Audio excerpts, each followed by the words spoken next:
Hey guys, tonight we're stepping into sandals worn smooth by survival, into the dust, sweat, and very questionable fish sauce of ancient Rome. This isn't gladiators in the Colosseum. This is street vending, the real economy of ancient Rome powered by the exhausted, the sunburned, and the mildly scammed. So before you get comfortable, take a moment to like the video and subscribe, but only if you actually enjoy what I do here. And let me know in the comments where you're listening from and what time it is for you. Somehow, it's always 2 a.m. and someone's reheating lasagna. Now, dim the lights, put on a fan for that white noise. Swaddle yourself in a blanket like you're avoiding both the elements and your landlord. Get cozy. Let me ask you something. Have you ever tried selling hot cheese on a stick while dodging donkey droppings, tax collectors, and a random guy yelling about Jupiter? Ever haggled over olives with a senator's wife while sweating through your only tunic? Do you think you could survive selling garlic paste for 12 hours straight without eating any of it yourself? Would your modern sense of customer service survive ancient Rome's version of Yelp, where complaints involve fists and amphorae? Do you think you'd make it through the day without being trampled by a runaway cart full of figs? Well, now's your chance to find out. Congratulations. You've just woken up in 73 AD, in the belly of the Roman Empire. You are flat broke, slightly hungover, and your job is survival.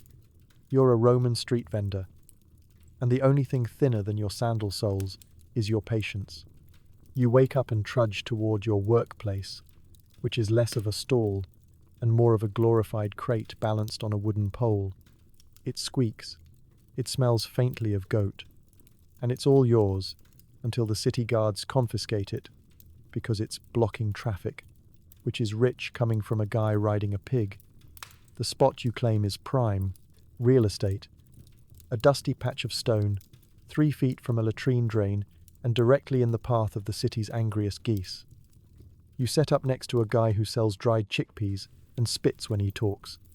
It's not ideal, but it's better than being on the other side of the forum, where a man plays the same broken flute from sunrise to eternal torment. Your crate, let's be generous and call it a mobile vending unit, has wheels that don't turn, and a surface so uneven, your goods slide off, unless strategically wedged. It has one drawer that's permanently stuck, 2 loose nails that double as security, and a faded sign that used to read Figs 4 Sesterces, but now just says FG4E. People think it's some kind of code. You let them believe that. You drape a scrap of cloth over the top to make it look semi-professional. The cloth used to be part of a toga. Whose toga? Hard to say. You found it. It smells like wine, ash, and mistakes. Today's inventory includes 3 cracked jars of olive paste, a bowl of slightly suspect dates, 2 loaves of bread that could double as self-defense weapons, and 1 very questionable cheese. The cheese is sweating more than you are. It's growing a rind that might be self-aware. Your stall has no wheels, no signage, and no shade. What it does have is character, tetanus potential, and a front row seat to Rome's finest foot traffic, including a senator's son who spits wine on you daily and laughs like his sandals cost more than your monthly rent. Which they do. You arrange your wares carefully. The illusion of abundance is key. You stack the dates in a little pyramid, fluff the bread with your elbow, and wipe the olive jars with a corner of your tunic. It smears them worse, but the effort counts. Presentation is everything, even if your stall looks like it's held together with crumbs and prayer. Then comes the shouting. Every vendor starts yelling over everyone else. You're competing with people selling honeyed nuts, fried dormice, boiled snails, and a man who might be selling rocks. It's hard to tell. You raise your voice. Olives, 2 for a denarius. Fresh as this morning. They aren't. But the lady yelling next to you just claimed her onions were kissed by Apollo, so honestly you're being modest. Someone bumps into your crate. A jar wobbles. You lunge forward and catch it with the reflexes of a man who's dropped this exact jar 3 times before. The customer shrugs and walks off. No sale. You sigh and reposition your security nail. By mid-morning, the sun has risen high enough to bake the marketplace like a giant clay pizza oven. Your crate groans as the wood expands. The cheese has now turned into a small puddle. You consider rebranding it as artisan sauce. A pair of children run by and slap your bread loaves like drums. You let them. It's good marketing. At least someone's interacting with the merchandise. Then, the city guard appears. Lucius. Of course it's Lucius. He's 6 feet of smugness wrapped in bronze and always ready to ruin your day. He stops in front of your stall and sniffs. "This your setup?" he asks, though he already knows. "Yes, citizen," you say, as respectfully as someone sweating from the shins can muster. Looks a bit close to the road. Could block a chariot. You glance at the donkey cart parked literally sideways next to a fishmonger who's throwing shrimp at birds. You say nothing. You nod. You shift your stall half a foot to the left. Lucius frowns. He leaves. For now, you exhale slowly, like a man who just avoided a fine worth more than his net worth, then immediately get splashed by someone dumping wine dregs into the gutter. You blink the vinegar out of your eyes and turn back to your stall, which is now being poked by an old man asking if your dates are still alive. You smile. You say yes. You pretend that's a compliment, because this is what it means to be a Roman, street vendor. Your stall isn't pretty. It's not sturdy. It's not clean. But it's yours. And for one more day, that's enough. You're not the only vendor shouting about salted dates. The street is a chorus of desperation: fishmongers, bread peddlers, wine boys, and one guy who swears his garlic is blessed by Apollo. Everyone's yelling. No one's buying. Welcome to the Forum. You arrived early to stake out your usual corner, thinking today might finally be the day someone buys 2 jars of your vinegary olives without asking if they've been previously chewed. But as the sun rises, so does the chaos. The Forum transforms from a quiet stretch of stones into a full-on shout, a thon of deals, lies, and the occasional slap fight over squash. There's no organization, no permits, no vendor association. There's just volume, and whoever can scream loudest about their underwhelming wares usually wins. You're competing against a man who sings about his lentils, a woman with a tambourine who sells fig cakes in rhythm, and a teenager who's somehow trained a parrot to yell "fresh cheese" every 30 seconds. You're not even sure he has cheese. To your left, a bread seller is bragging loudly that his loaves were kneaded by Vestal virgins. To your right, a guy selling eel stew claims it increases virility. Everyone nods like that's a good thing. You, meanwhile, are trying to make 3 for a denarius sound sexy, which is difficult when you're talking about dried onions. And here's the worst part. Your competition is strangely charismatic. They wink, they banter, they throw in free samples with a flourish. You once tried giving out a free olive, and the customer asked if you were trying to poison them. Confidence is key, but your confidence has foot rot. At the center of the madness is the fishmonger, Gaius, a man with the voice of a thunder god and the personal scent of Neptune's armpit. His fish are questionable. His pricing is chaotic. His volume is violent. He doesn't sell you a fish. He forces it into your life. And somehow, he always has customers. Always. Then there's Marcia, the bread hawker. She's 60 years old, wears a cloak made from 6 repurposed tablecloths, and can outsell anyone within 10 paces. She winks at passing senators, throws loaves like she's in the Olympics, and flirts in 4 languages. You once saw her sell a single bread roll to a drunk equestrian for the price of a goat. A whole goat. You? You're trying to explain to a suspicious man that your garlic spread doesn't contain devil herbs. The real danger, though, is the undercutters. You say, 2 for 1, and 3 stalls down, someone yells, 4 for 1. You adjust your price. They start giving out free grapes. You give up and try yelling louder. They start dancing. It's an arms race of absurdity, and you've brought a butter knife to a catapult fight, and don't even think about changing locations. Every spot is taken. Every vendor has claimed their territory like it's a Roman suburb, complete with invisible fences and silent turf wars. One wrong step, and you're elbow deep in a passive-aggressive standoff over 2 cobblestones and a patch of shade. Even the air betrays you. Someone nearby is frying cheese. The scent is heavenly, hypnotic, and definitely illegal in 3 provinces. Your stall smells like vinegar and stale dreams. Every time you try to talk to a customer, they drift off toward the sizzling sounds of deep-fried success. And the customers? They're not exactly helping. Most of them wander around for hours, asking questions they don't really want answered. Is this date local? Are these olives morally sourced? Will this chickpea mash help me see visions of Jupiter? You nod vaguely and hope they don't notice your product is sweating in the sundae. One guy asks if your bread is emotionally balanced. You pretend to cough until he walks away. Then, there's the lady with the peacock. She doesn't even buy anything. She just struts by every morning, peacock perched like royalty on her shoulder, judging your entire existence. You've named the bird Spite. At one point, a child runs past and knocks over your crate. No one helps.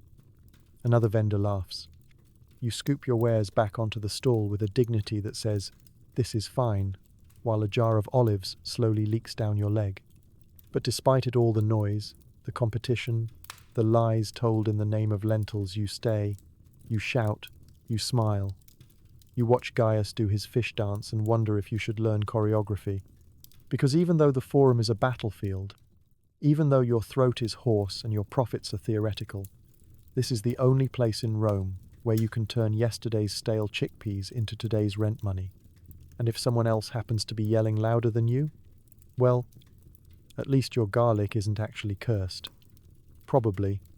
Imagine the scent of honey cakes, roasting chickpeas, raw meat, sweaty men, and fermented fish sauce. Now mix them in 90-degree heat and add donkey breath. The air smells like hope and something dead under a cartwheel.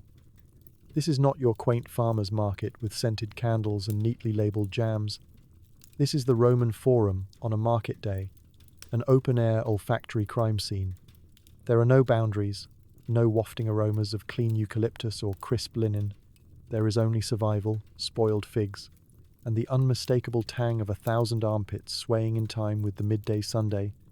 You take one breath, and it's like inhaling someone else's laundry basket. The day begins optimistically enough. A vendor 3 stalls over is roasting chickpeas over a tiny brazier. The smell is warm and nutty, and for a brief moment, you believe things might not be so bad. Then the wind shifts. Suddenly, you're engulfed in the unmistakable blast of salted mackerel fermenting in wooden barrels just feet from a man who has clearly never heard of the phrase, "too close to the customer." The fish sauce, known affectionately as garum, is the pride of Rome. But in this heat, it smells less like a condiment and more like a threat. Then there's the meat stall. Oh, the meat stall, run by a man named Plinius, who believes refrigeration is for cowards. Chunks of goat, pig, and what might once have been a bird hang from hooks in various states of glisten. Flies adore him. So do stray cats. One time, a dog passed out just walking by. And yet somehow, people still buy from him because he says things like, "aged by the gods," and "extra tender from the sundae." It's not rot, it's natural curing. You're pretty sure it's both. Nearby, a baker is selling honey cakes. The scent is heavenly.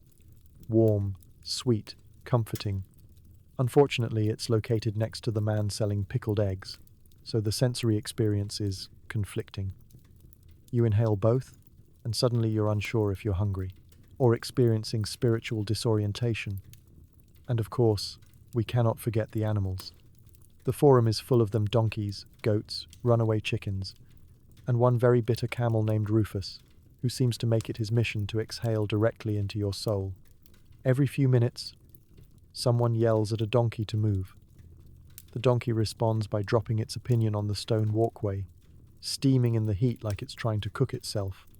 You can't walk 10 feet without stepping in something that wasn't there yesterday. You don't look down anymore. It's safer not to know. Then there's human odor, which could be a competitive event all on its own. Bathing is not unheard of in Rome, but it's also not always affordable or prioritized. Most of your fellow vendors have been standing in the sun since dawn, shouting themselves hoarse and sweating through layers of linen. The result is a fine mist of exhaustion, anxiety, and what can only be described as tunic funk. It hangs in the air, like an invisible fog of historical body spray. At one point, a gust of wind delivers a sample platter directly to your nose, a mix of wine breath, old garlic, and the unmistakable aroma of regret. You nearly fall over. A passing child blinks once and mutters, "Mercury help us all." There's no escape. You can't leave. You can't plug your nose because you're still trying to sell olives to a man who keeps sniffing the air suspiciously and asking if they're too fragrant. You want to say, "Sir, everything is too fragrant, including you." You wipe your brow with the edge of your sleeve. Bad move. It now smells like everything you've just described, but concentrated. You've essentially created an armpit incense. Even the amphorae sweat. Clay jars filled with wine and oil leak slightly in the heat, releasing ghostly hints of spoiled grape and dusty resin. One cracks with a sad little sigh. You do not blame it. And just when you think you've adjusted, when you've convinced yourself that perhaps the human nose is overrated anyway, someone walks by with a tray of boiled cabbage and goat entrails. You lose all faith in humanity. But here's the wild part. After a while, you stop noticing. Your brain, in a valiant act of self-preservation, just stops processing the horror. You go noseblind. You start to identify the stalls by scent alone. Ah yes, that's the squid man. Smells like Neptune's socks. Eventually this chaos becomes background noise, a strange, horrible comfort. Because no matter what else changes in Rome Emperor's rise, temples fall, this marketplace will always smell like ambition, desperation, and something that might still be twitching under a cabbage cart. You sell your olives. You breathe through your mouth. And you try not to think about what that puddle by your foot used to be. Your merchandise is a collection of leftovers, overripe fruit, cracked eggs, and the occasional miracle item like real cinnamon. You slap on a smile and pray no one notices the figs are technically compost. It's not theft, not technically, it's resourcefulness. You scavenge. You rescue. You acquire. Sometimes a sack of half-rotten peaches falls off a cart, how tragic, and somehow lands perfectly in your arms. Other times a baker leaves his yesterday loaves too close to the alley wall, and, well, if the rats haven't gotten to them, why shouldn't you? You operate in the grey zone between legitimate trade and, oops, I found this. Rome has a lot of grey zones, mostly in the legal system, mostly if you're poor. This morning's haul includes 3 cracked amphorae of cheap wine you found rolling near the docks, a bundle of greens that might be lettuce but could also be weeds, and a half-wheel of cheese you bartered from a man who was very drunk and very confused about what a half was. Your only rule: if it doesn't move on its own, it's sellable. Well, mostly. The trick is presentation. You spend more time arranging your sad little treasures than you do sourcing them. You hide the bruised apples under the least bruised apple. You stack the cracked eggs into a small pyramid, angled just right to conceal the fissures. If someone asks, you say they're ventilated for flavor. The bread is rock hard and about 4 days past its optimal use as food, but if you warm it in the sun and mist it with a little water, it looks almost edible. You even spritz it dramatically, like some kind of ancient Roman bread stylist. And then there are the dates. Gods, the dates. You once bought a barrel of them for half a denarius from a man who whispered, "Don't open this until I'm gone." They've been your best seller and your worst regret ever since. They smell fine. They taste like disappointment. You soak them in cheap wine and call them luxury infused. So far no one's died, that you know of. You also deal in odds and ends, what you call exotics. A few cracked peppercorns, some dried mint leaves, a single clove you guard like it's made of gold. Spices are rare, expensive, and desirable, especially to wealthier Romans who like their stew to taste like money. When you get a few specks of cinnamon, it's like winning the ancient lottery. You display them carefully, curled and brittle in a small ceramic dish. You tell customers it's from the east. You don't specify how far east. They don't ask. They just sniff it like it holds the secrets of the universe. One time, Someone asked if your cinnamon was blessed by a priest. You said yes. It wasn't, but he paid triple. So you now consider yourself spiritually entrepreneurial. You do what you must, because the alternative is not selling, and not selling means not eating. You've learned to rebrand questionable goods, with the confidence of a man who's been lying about beans for 10 years. Soft spots on fruit, pre-mashed for your convenience. Wrinkled grapes, sun-aged, cheese with blue fuzz, artisanal, very Greek. Half-empty jar of olive paste, reduced portion perfect for travel. It's all about storytelling. Every item has a tale. The onions were grown near the Tiber, they weren't.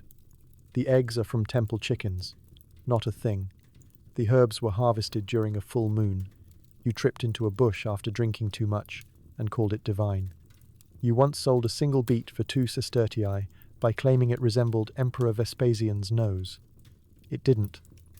But the resemblance was emotionally accurate. Of course, not everyone believes you. Some haggle. Some complain. Some poke the figs too aggressively and are rewarded with juice that could strip paint.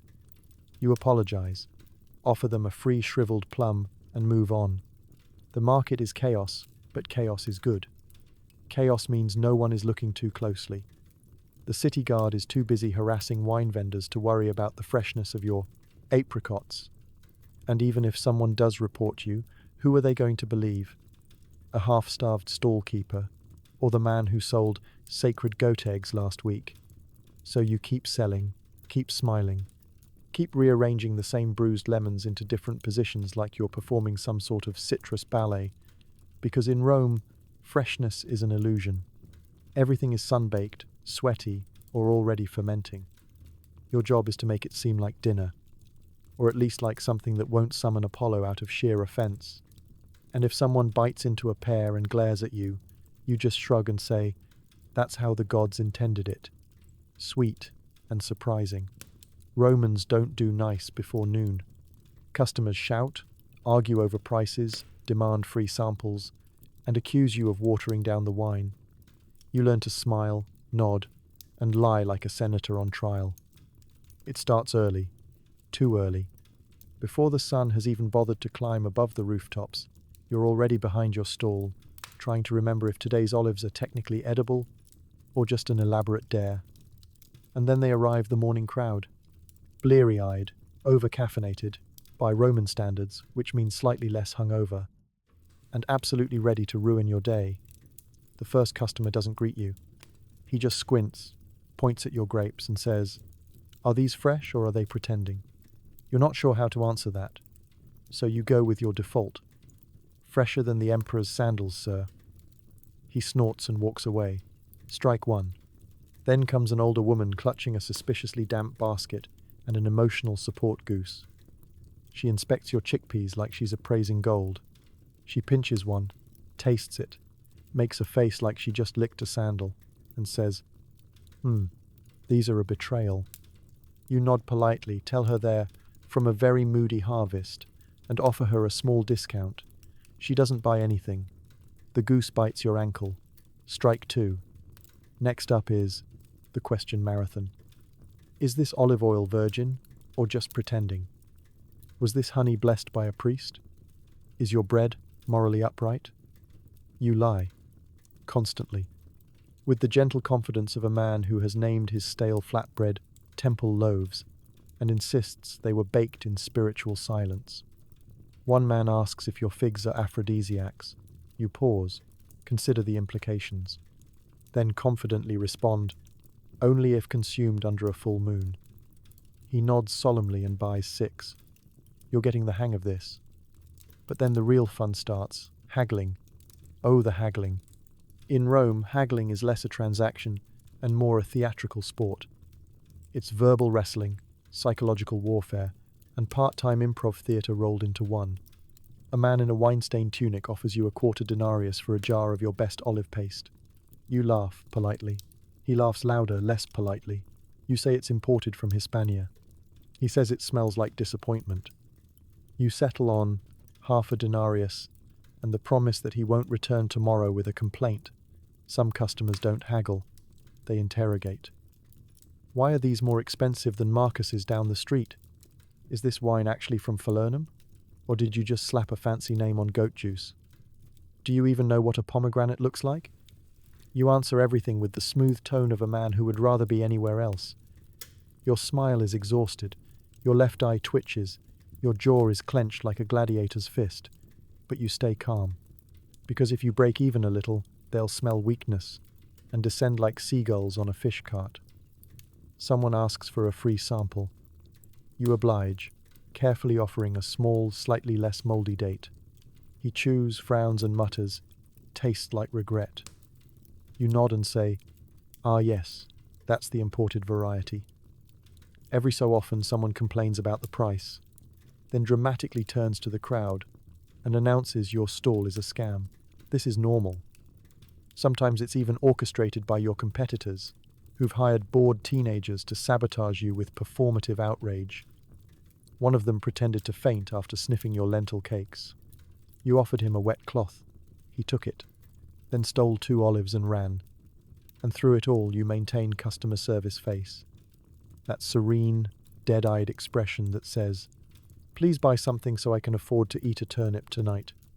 You watch in quiet envy as the fish vendor next door sells a suspiciously shiny trout for 5 times what it's worth just by yelling, "Miracle fish," and winking at everyone, like they're in on a secret. You tried winking once. The customer thought you were possessed and threw a walnut at you. Not your best day. Sometimes a kind face appears.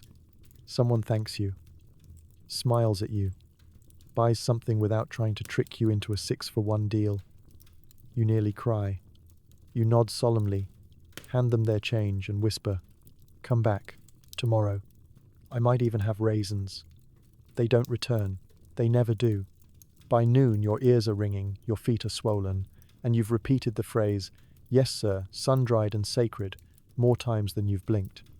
But somehow, you've survived the morning crowd. Congratulations. You're still standing, the goose bite has stopped bleeding, and the wine you definitely didn't water down is half gone. Only 8 hours to go. Your outfit is 1 tunic, that's it. Washed monthly, maybe, patched with goat thread, and always damp in places you'd rather not discuss. Fashion? No. Function? Also no. Your tunic is your second skin. A single, shapeless, beigeish sack of woven misery that manages to be both too thin and too thick at the exact same time. It does not breathe. It does not flatter. It does not make you feel like a Roman of distinction. It makes you feel like a potato with sandals. In theory, it once had color, maybe a vibrant off-white or even a faint earth tone. But after years of sun, sweat, spilled wine, chickpea mash, and emotional damage, it has settled into a permanent shade best described as marketplace brown. It's not just stained, it's a walking mural of past mistakes. That blotch near your thigh? That's from the time you dropped a fig cake during a goat stampede. The red smear on the back? Tomato? Or blood? Honestly, both have happened. That mysterious dark ring around the neckline? Let's not examine it too closely. And yes, the tunic does smell. You, however, have gone nose blind. It has been patched more times than a Roman road. Every rip, tear, and suspicious hole has been lovingly repaired using whatever you had on hand, twine, goat hair, or even bits of old scroll parchment once. There's a spot near your armpit held together with dried fig sap and sheer will. And still, somehow, this disaster of cloth is your best garment. You wear it every day. You sleep in it. You work in it. You occasionally run from tax collectors in it. It's seen more of Rome than some senators. It's been sweated in, rained on, thrown up on, once by a customer, and blessed by a passing priest who mistook you for a beggar. You didn't correct him. You can't afford a new one. Tunics cost money, real money, and your daily profit wouldn't cover the string holding up a proper one. You once tried to barter for a second-hand tunic, but the seller took one look at yours and asked if you wanted a bath instead. You declined. Baths are expensive. Water is unpredictable. And besides, it's not like anyone else in the market is clean. Tunic etiquette in the street vendor world is simple. If it covers what needs to be covered and doesn't attract too many flies, it's a success. You've seen worse. There's a man who wears the same woolen tunic year-round. You suspect it's part of him now. There's also a hierarchy. The richer vendors wear longer tunics, sometimes even dyed blue, or green if they're really feeling themselves. These people sell luxury goods, perfumed oils, jewelry, or suspiciously symmetrical fruit. You don't trust them. No one with a color-coordinated belt can be trusted. Your belt, by the way, is a piece of rope. Not fancy rope, just rope. Sometimes it frays. Sometimes it unravels mid-shift and your tunic flaps open like it's auditioning for a wind-based tragedy. You've learned to tie it with the speed of a man who's lost his dignity one too many times. As for sandals, well, technically you own some. They are leatherish, flat, held together by a combination of string, prayer, and mystery goo. One strap always snaps at the worst moment, like during a sprint from a goose, or while lunging for a runaway date jar. You patch them with spare tunic threads. The circle of life. You've tried to spruce yourself up on occasion, rubbed olive oil on your arms, dabbed some garum behind your ears. You regret this deeply. Once, you even found a discarded brooch and wore it proudly until someone pointed out it was actually a broken fishhook. It's not that you don't care about appearances, it's just that Rome doesn't care about you. You could be dressed in silk, and someone would still try to pay you with a rock and a promise. So, you keep your head down, your belt tied, and your tunic relatively intact. Besides, there's a kind of freedom in low expectations. No one expects fashion from a man who smells faintly of cabbage and has a grape stain shaped like Britannia on his chest. So, you roll up the sleeves, if they still exist, and get back to work. Because in the Forum, your tunic isn't a statement piece. It's not couture, it's not iconic, it's a badge of honor. A filter for sweat, a sponge for despair, and, when folded just right, a half-decent pillow for your lunch break behind the fish cart. Style? No. Survival? Always. By midday, the Roman sun has turned the market into a toaster oven. Your forehead is burning, your stall is melting, and you can actually feel your sandal glue dissolving. Shade? Ha, that's for senators. For you, there is only sunlight and suffering. The Forum, once a bustling centre of commerce and shouting, now resembles the inside of a bread oven if the bread were covered in sweat and disappointment. The stone beneath your feet radiates heat like it's trying to kill you personally. The walls around you shimmer with that wobbly heat haze effect, like the gods are laughing at your hydration levels. Your tunic, already damp from the morning rush, now clings to your body with the tenacity of a terrified octopus. It has formed a second, hotter skin, this one made of salt, dust, and despair. You're pretty sure your spine is sunburnt. And somehow, your ears are sweating. The stall itself is starting to warp. Your display table, a flat piece of board resting on two overturned baskets, is softening in the heat, probably because one of the baskets was previously used to store lard. Your olives have turned into oily marbles. Your bread is now a crouton. Your cheese? We're not going to talk about the cheese. You reach for your wine jar for relief and take a sip, lukewarm, sour, and suspiciously fizzy. Excellent. It's self-fermenting. You tell yourself it's vintage and try to not gag. Every vendor has their own method for surviving the midday Sunday. The fishmonger soaks his feet in a barrel of melted ice. The honeycake seller wears a wide-brimmed hat made from two woven baskets in sheer defiance. You dab your forehead with an old fig leaf and pray for cloud cover. The fig leaf, by the way, is doing nothing, but it feels vaguely ceremonial. Some vendors construct little lean-tos with sticks and cloth scraps, but those who do often find their makeshift roofs collapse dramatically at the worst moment, usually during a sale. You've learned from their mistakes. You now worship the small shadow cast by your own nose. There's one patch of shade in the entire Forum, cast by a broken column and fiercely guarded by an elderly man who's been standing in it since sunrise. He doesn't sell anything. He just exists. You've tried to bribe him with 2 olives and a grape once. He didn't even blink. The customers don't fare much better. They stumble through the market like dehydrated ghosts, squinting into the light, fanning themselves with old receipts, and loudly asking if anything is fresh while standing next to a bucket of sun-boiled eels. You can hear sandals squelching. Somewhere nearby, someone faints into a pile of stale lentils. You'd help, but you're stuck. Literally. The melted wax from a nearby candle stall has formed a small lake that now holds one of your sandals hostage. You debate leaving it behind. Then you remember it's the only thing standing between your foot and the hot stone that smells like goat urine and regrets. Everything smells worse now. The heat has activated every scent particle in a 3-mile radius. The garum has reached its final form. Airborne assault. Someone walks by with a basket of overripe peaches, and you're instantly assaulted with what can only be described as fruit-based aggression. The birds aren't even flying anymore. They've retreated to the rooftops, glaring down at you like feathery gods of judgment. A pigeon falls asleep mid-step. A goose pants. Geese aren't even supposed to pant. And yet, through it all, the elite stroll by in their linen togas, gently fanned by slaves, and sipping imported snow mixed with grape juice like it's a spa day. One of them glances at your stall and asks if your figs are room temperature. You resist the urge to throw one at him. Barely. At one point, a child tries to buy a honey cake from the next stall.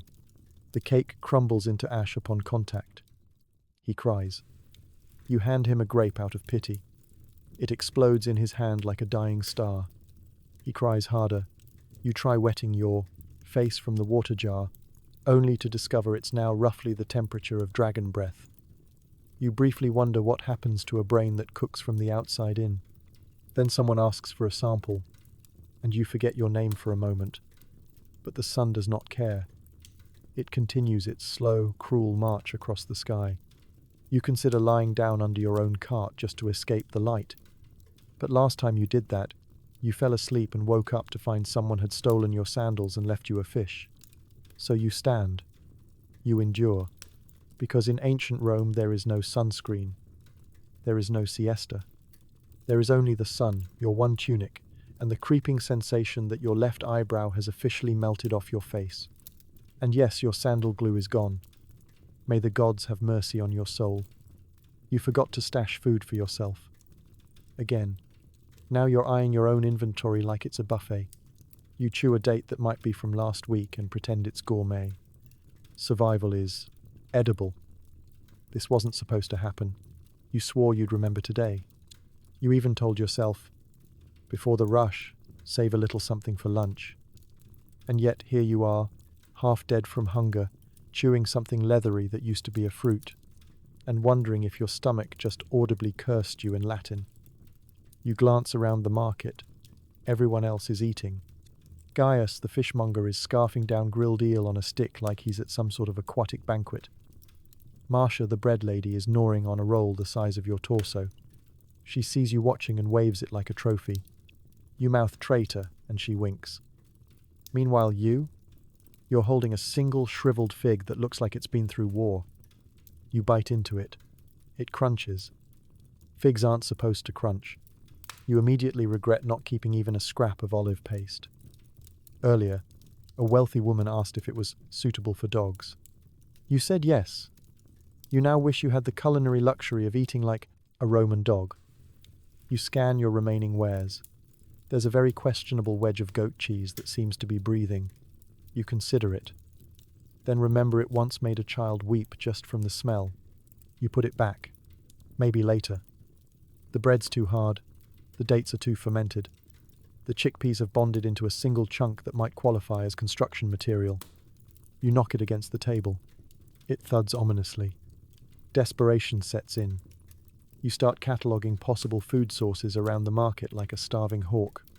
The honey cake seller next to you just stepped away to yell at a donkey. You eye the corner of one of his cakes. Could you take a bite and make it look like a rat did it? No. Too risky. Too obvious. Also, the donkey might snitch. A fruit vendor 3 stalls down is giving out free samples to children. You consider dressing up as a very short adult and getting in line. But then remember you're covered in sweat, grape juice, and regret. Also, the children would probably bite you first. You finally break and dig into the bottom of your supply crate, where the private reserve lives, a cloth bundle containing exactly one emergency biscuit, last seen during the Saturnalia festival. You unwrap it with reverence. It's more rock than food now, but if you suck on it long enough, it releases a faint taste of flour and memories. You sit behind your stall and gnaw like a desperate raccoon. Just as you hit peak culinary despair, a regular customer walks up and asks if you have anything sugar-free, dairy-free, and ethically sourced. You smile, bits of ancient biscuit crumbling from your mouth, and say, "I have grapes." They glare at the grapes. They look sad. You nod. They've seen things. They leave. You return to your biscuit. It's no longer edible. It's now a keepsake. By this point, your stomach is louder than your sales pitch. It growls at a passing senator. The senator flinches and drops a fig. You consider it a gift from the gods. You pounce. A bird beats you to it. The bird stares at you like you're the scavenger. You are, and you're not ashamed. The sun beats down, amplifying the scent of every food you can't have. Roasting chickpeas, spiced pork, a mysterious stew that smells like heaven and danger. Someone bites into a plum right in front of you and the juice runs down their chin like some kind of edible poetry. You consider offering them your entire stall in exchange for a bite. You decide against it, barely. In the end, you settle for licking the inside of a nearly empty olive jar. You tell yourself it's flavor sampling. It's not. It's sadness. But this is street vendor life. There are no lunch breaks. No scheduled meals. Just frantic bartering and the hope that someone will pay in food instead of coin. Once, someone gave you half a boiled egg and called it interest. You didn't even question it. You think about giving yourself a proper meal tomorrow, packing a slice of bread, maybe a few grapes, something modest, something dignified. You picture yourself eating under a fig tree like a philosopher. Then you remember. You sold the bread. The grapes melted. The fig tree is actually just a painted wall. So you chew one last half-date, hope for mercy from your digestive system and carry on. After all, in ancient Rome, hunger isn't a condition. It's a business expense. You hawk quick bites for the working poor chickpea mash. Fried dormice. Don't ask. Warm wine. And mystery meat wrapped in fig leaves. If it fits in one hand and doesn't kill someone immediately, it's sellable. Street food in ancient Rome isn't about taste. It's about survival. If it's hot, cheap, and doesn't require a utensil or a strong moral compass, it's on the menu. Your stall may not look like much technically. It's still a crate on a stick, but today, it's a 5-star roadside establishment. You serve the hard-working masses, the builders, the haulers, the guys who yell at goats for a living. They don't want a 6-course meal. They want something warm, vaguely edible, and available in under 30 seconds. Enter your menu. First up, chickpea mash. It's exactly what it sounds like. You boil it until it submits, mash it until it gives up, and add a pinch of salt for flair. If you're feeling generous or need to distract from the slight fermentation, you drizzle a little garum on top and call it spiced chickpea delight. No one's ever delighted, but they eat it anyway. Then there's the dormice. Oh, the dormice. To the modern ear, that may sound horrifying. To you, it's just another Tuesday. You didn't invent deep-fried rodents. You're just capitalizing on the empire's bad decisions. You season them with herbs, if you have any, fry them until they resemble gilt nuggets, and wrap them in fig leaves to hide the shape. Customers ask what they are. You say crispy protein. They nod. One time you said baby squirrel as a joke and lost 3 regulars. Moving on. Warm wine. Is it meant to be warm? No. Is it stored in clay jars that bake in the sun? Yes, that's the warmth. You've stopped apologizing. Some customers think it's intentional. You let them believe that. Occasionally you throw in a cinnamon stick and call it imperial mulled wine. They pay extra. It's still just sour juice and lies. And then the pièce de résistance, mystery meat wrapped in fig leaves. You don't know what it is. No one does. The butcher gave it to you for half price and called it assorted. Could be goat, could be chicken, might be both. But once it's cooked, seasoned, and rolled up neatly, people don't ask too many questions. You've branded it as fig-wrapped surprise. It's surprisingly popular. Sometimes, a senator's servant passes through and picks up 10, either for his master or for a very poorly planned dinner party. You don't judge. You just smile, pocket the coin, and pray the meat doesn't sue you in the afterlife. Your stall isn't the only one peddling quick eats. The market is full of culinary daredevils. Down the road, someone's selling grilled leeks on a stick. Across the way, a man is roasting bird heads and claiming they're brain-enhancing. Next to you, a woman fries cheese so pungent it's legally considered a weapon in 3 provinces. You have to compete. That's why you've started naming your food. Gladiator cakes, chickpea patties with exactly 0 connection to gladiators. Caesar's nibbles, tiny meatballs that once made a man cry. The Emperor's pocket, a bread pouch filled with lentil mash and hope. Saturn's snacks, stale crackers dusted with what you hope is time. Branding works. A man once bought 2 Mars wraps, just because they sounded powerful. He dropped one, and it exploded on impact. You told him it was an omen. He left satisfied. Of course, not all customers are grateful. Some inspect the food too closely. They sniff, poke, squint, and ask things like, "Is this meat still alive in spirit?" You say, "Only on Wednesdays," and pretend to be very busy. Then there are the kids. They want sweets. You don't do sweets, but you have old dates and leftover honey. You mash them together, roll them in flour, and sell them as temple balls. One kid said it tasted like burnt hugs. Still came back the next day. The worst part is that despite being surrounded by food, you're constantly starving. You sell the chickpeas, the dormice, the mystery pouches, but you rarely eat them yourself. That's profit. You can't just go munching your inventory. That's how you end up broke and gassy. Once, you dropped a lentil patty on the ground, stared at it for 10 seconds, then made the executive decision to blow on it and call it extra rustic.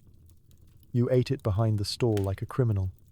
At the end of the day, your hands are greasy, your hair smells like fried regret, and your stomach is still muttering threats.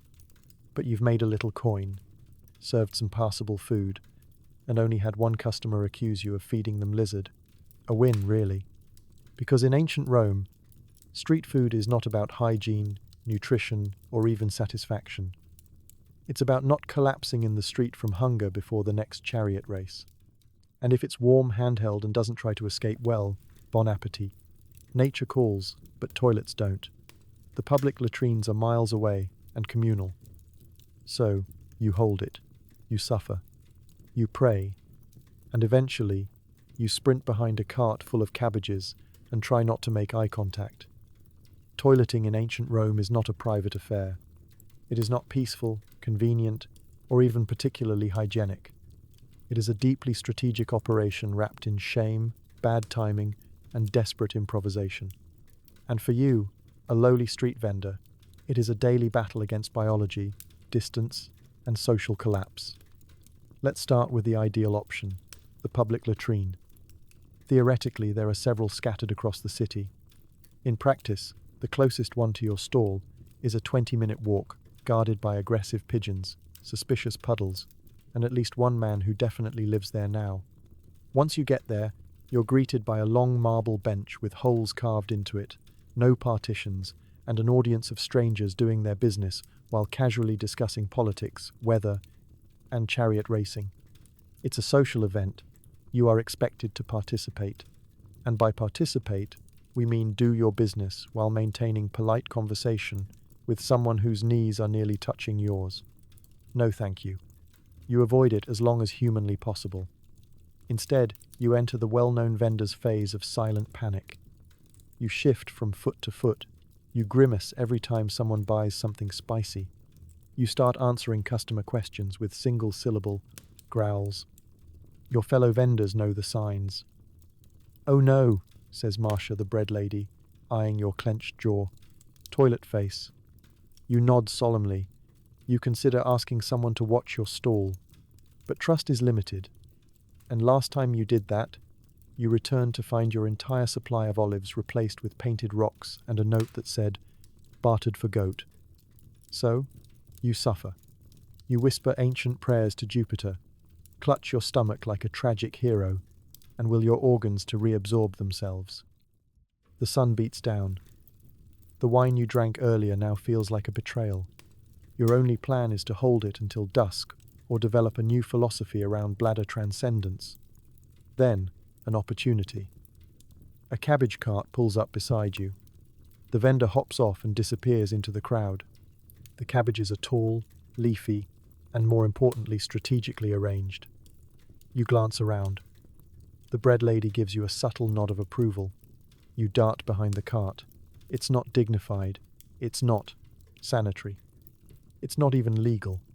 But it's shaded, it's relatively private, and the cabbage scent somewhat masks your shame.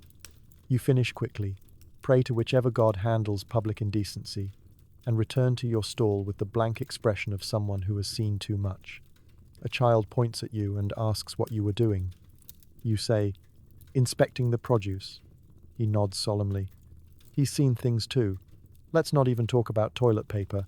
Rome doesn't have it.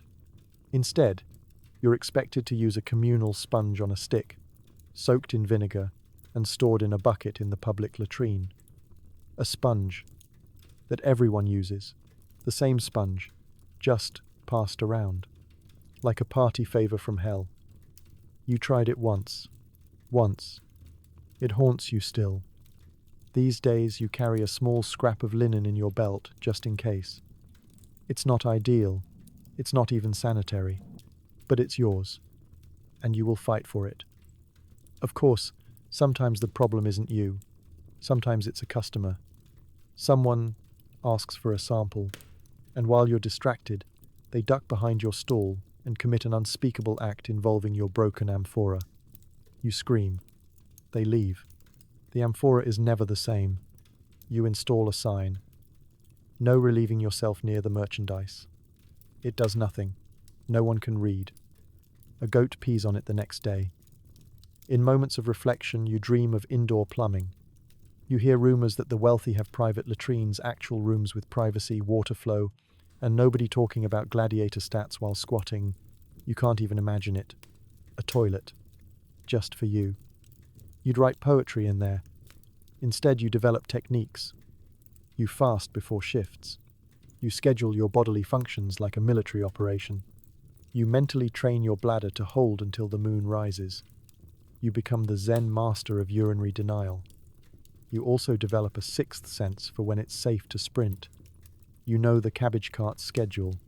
You've mapped every alley with a tall, enough crate. You've catalogued every low-traffic bush between here and the Temple of Saturn. But even with all your planning, one thing is certain. At some point, you will lose this battle. You will choose poorly. And you will discover too late that what you thought was a discreet corner is actually the entrance to a senator's bathhouse.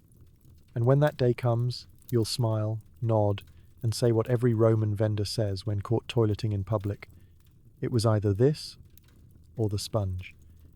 Every sale is a battle of wits, smirks, and fake math. You quote one price, they offer half. You pretend to be insulted. They pretend to leave. And eventually you both settle on something that still won't cover rent. This is not shopping. This is ancient Roman theatre. No scripts, no costumes. Just two sweaty humans shouting numbers at each other until one gives up or storms off with a bag of lentils and emotional damage. Haggling is an essential part of the job. In fact, it is the job. The goods? Secondary. What you're really selling is an experience. An exhausting, sweaty improv show where everyone pretends they have the upper hand. You smile. They scowl. You act like your olives were blessed by Mars himself. They act like they just found better olives on the ground. The dance begins. You. 1 denarius for these figs. Perfectly ripe. Customer. Half a denarius and a shiny pebble. Final offer. You. Sir, that's not even currency. That's street gravel. Customer, it's premium gravel. You sigh. The negotiation has begun. Most buyers come in with a strategy. Some play dumb, "Oh, I don't know the going rate for cinnamon," while pulling a price chart out of their sleeve. Others try charm, winking, smiling, calling you friend, before asking for a 70% discount and a free date. Then there are the screamers, the ones who believe that yelling, "That's outrageous!" at top volume will lower the price. Spoiler, it doesn't, but it does attract goats. You've learned to navigate them all. The trick is to never reveal your bottom price. Ever. That's sacred. You could be bleeding from the ears, and you'd still pretend those walnuts are worth a senator's ransom. It's about posture, confidence. Saying things like, "These come from a tree that grows only under a full moon," even though you stole them from your cousin's garden. You learn to act, to pout, to lean back with arms crossed, as if the customer just insulted your ancestors. Sometimes you even walk away dramatically like, "Fine, I guess no one wants fresh lentils today." Then you hide behind your stall and wait for them to call you back. And they do, because everyone loves to win, especially when they think they've tricked a vendor. So you let them win. You knock 2 copper off the price, toss in a shriveled grape and say, "Only because you have honest eyes." They beam. You weep internally. You've also learned to deal with the overcorrectors, those who insist on paying full price to prove they're better than the system. You charge them extra. For handling, they say thank you. You name a fruit after them out of spite. Then there's the mathematicians. They bring scrolls. They bring abacuses. They calculate weight, origin, market trend, and the number of visible bruises on each pair. They counter your every claim with a footnote. Once, a man quoted Cicero at you while arguing over apricot pricing. You charged him double for intellectual exhaustion. And don't forget the ancient Karens, those who claim to know your manager, insist your figs gave them nightmares, and demand lifetime discounts for their inconvenience. You give them a half-burnt walnut and a shrug. But occasionally, just occasionally, you meet a kind soul, someone who pays fairly, who doesn't scream, spit, or try to trade you a tooth for cheese. You savor those moments. You give them the best item on the table. You tell them the real price. You smile with your eyes instead of your teeth. They usually never return. Kindness is a rare luxury in the Roman marketplace. So is honesty and rent. By the end of the day, your voice is gone. Your hands are sore from gesturing. Your face hurts from exaggerated expressions of shock, disbelief, and forced politeness. You've haggled over onions, dried beans, a half-broken ladle, and something that might have been soap. You won some, you lost more, but you're still standing. Barely. You count your coins. Not enough. You count again. Still not enough. You sigh, grab a stale fig from under the stall, and call it dinner. Because in ancient Rome, haggling isn't just a skill, it's a survival tactic. It's how you stretch 10 rotten dates into a day's wages. How you sell cheese with a bite taken out of it as artisan aged. How you turn economic despair into theatre. And even if your profit margin is microscopic, at least you didn't get slapped. Today, a crier shouts war news. A musician plays something that might be a flute. A donkey is braying like it just got philosophical. And a child is screaming over grapes. It's not ambience, it's auditory assault. Welcome to the Roman Forum, where silence is extinct and your ears are under constant siege. The city doesn't sound like civilization. It sounds like a collapsing orchestra made entirely of chaos, livestock, and political outrage. From the moment you set up your stall, you're bombarded by sound. Not the pleasant kind. Not birdsong or babbling brooks or the dulcet tones of a lyre in the distance. No, you get a town crier with the lung capacity of a sea god screaming, "Rebellion in Gaul," every 10 minutes. A street poet doing aggressive rhyming couplets about bread taxes. A one-man band with 2 drums, a cracked flute, and a talent for playing all of them poorly at once. All of this is happening while you're trying to remember if you watered down the wine too much today, or just the legally acceptable amount. The background noise never stops. There's always something crashing. Someone yelling, a pot breaking, a goat screaming, or two drunk senators arguing about chariot speeds. You once counted how many simultaneous sounds you could hear. You stopped at 17 because a passing rooster shrieked directly into your soul and gave you temporary amnesia. You've learned to adapt. Sort of. You speak louder than you ever thought possible. Your sales pitch now includes interpretive hand gestures, exaggerated miming, and occasionally shouting into a jar to amplify your voice like a tragic amphitheater performance. But even that doesn't help when the flute guy walks by. You don't know his name. No one does. He appears daily, plays what may be a children's lullaby, or possibly a mating call for geese, and then disappears into the alleys. His instrument isn't a flute, you suspect. It might be a stick with holes and a personal vendetta against peace. And then there's the donkey. Not just any donkey. The donkey, your nemesis. It belongs to the cabbage vendor 2 stalls over. It has opinions, emotions, and what can only be described as a loud existential crisis every morning at dawn. It brays with such depth and volume that your chest vibrates. People assume you're near a gladiator stadium. No, just the donkey, contemplating life at full volume. Children add their own layer of chaos. Sticky, tiny humans dart between stalls, screaming about grapes, gods, or ghosts. One of them insists you overcharged him for a fig 2 weeks ago. He's 5. He has a poster with your face on it, and the word thief scribbled in wax. You admire his commitment but fear for your reputation. Other vendors are equally loud. The fishmonger sings about his seafood in the key of "Someone please stop him." The bread lady narrates her kneading process like it's a religious ceremony. The spice seller rattles jars, like he's summoning a demon.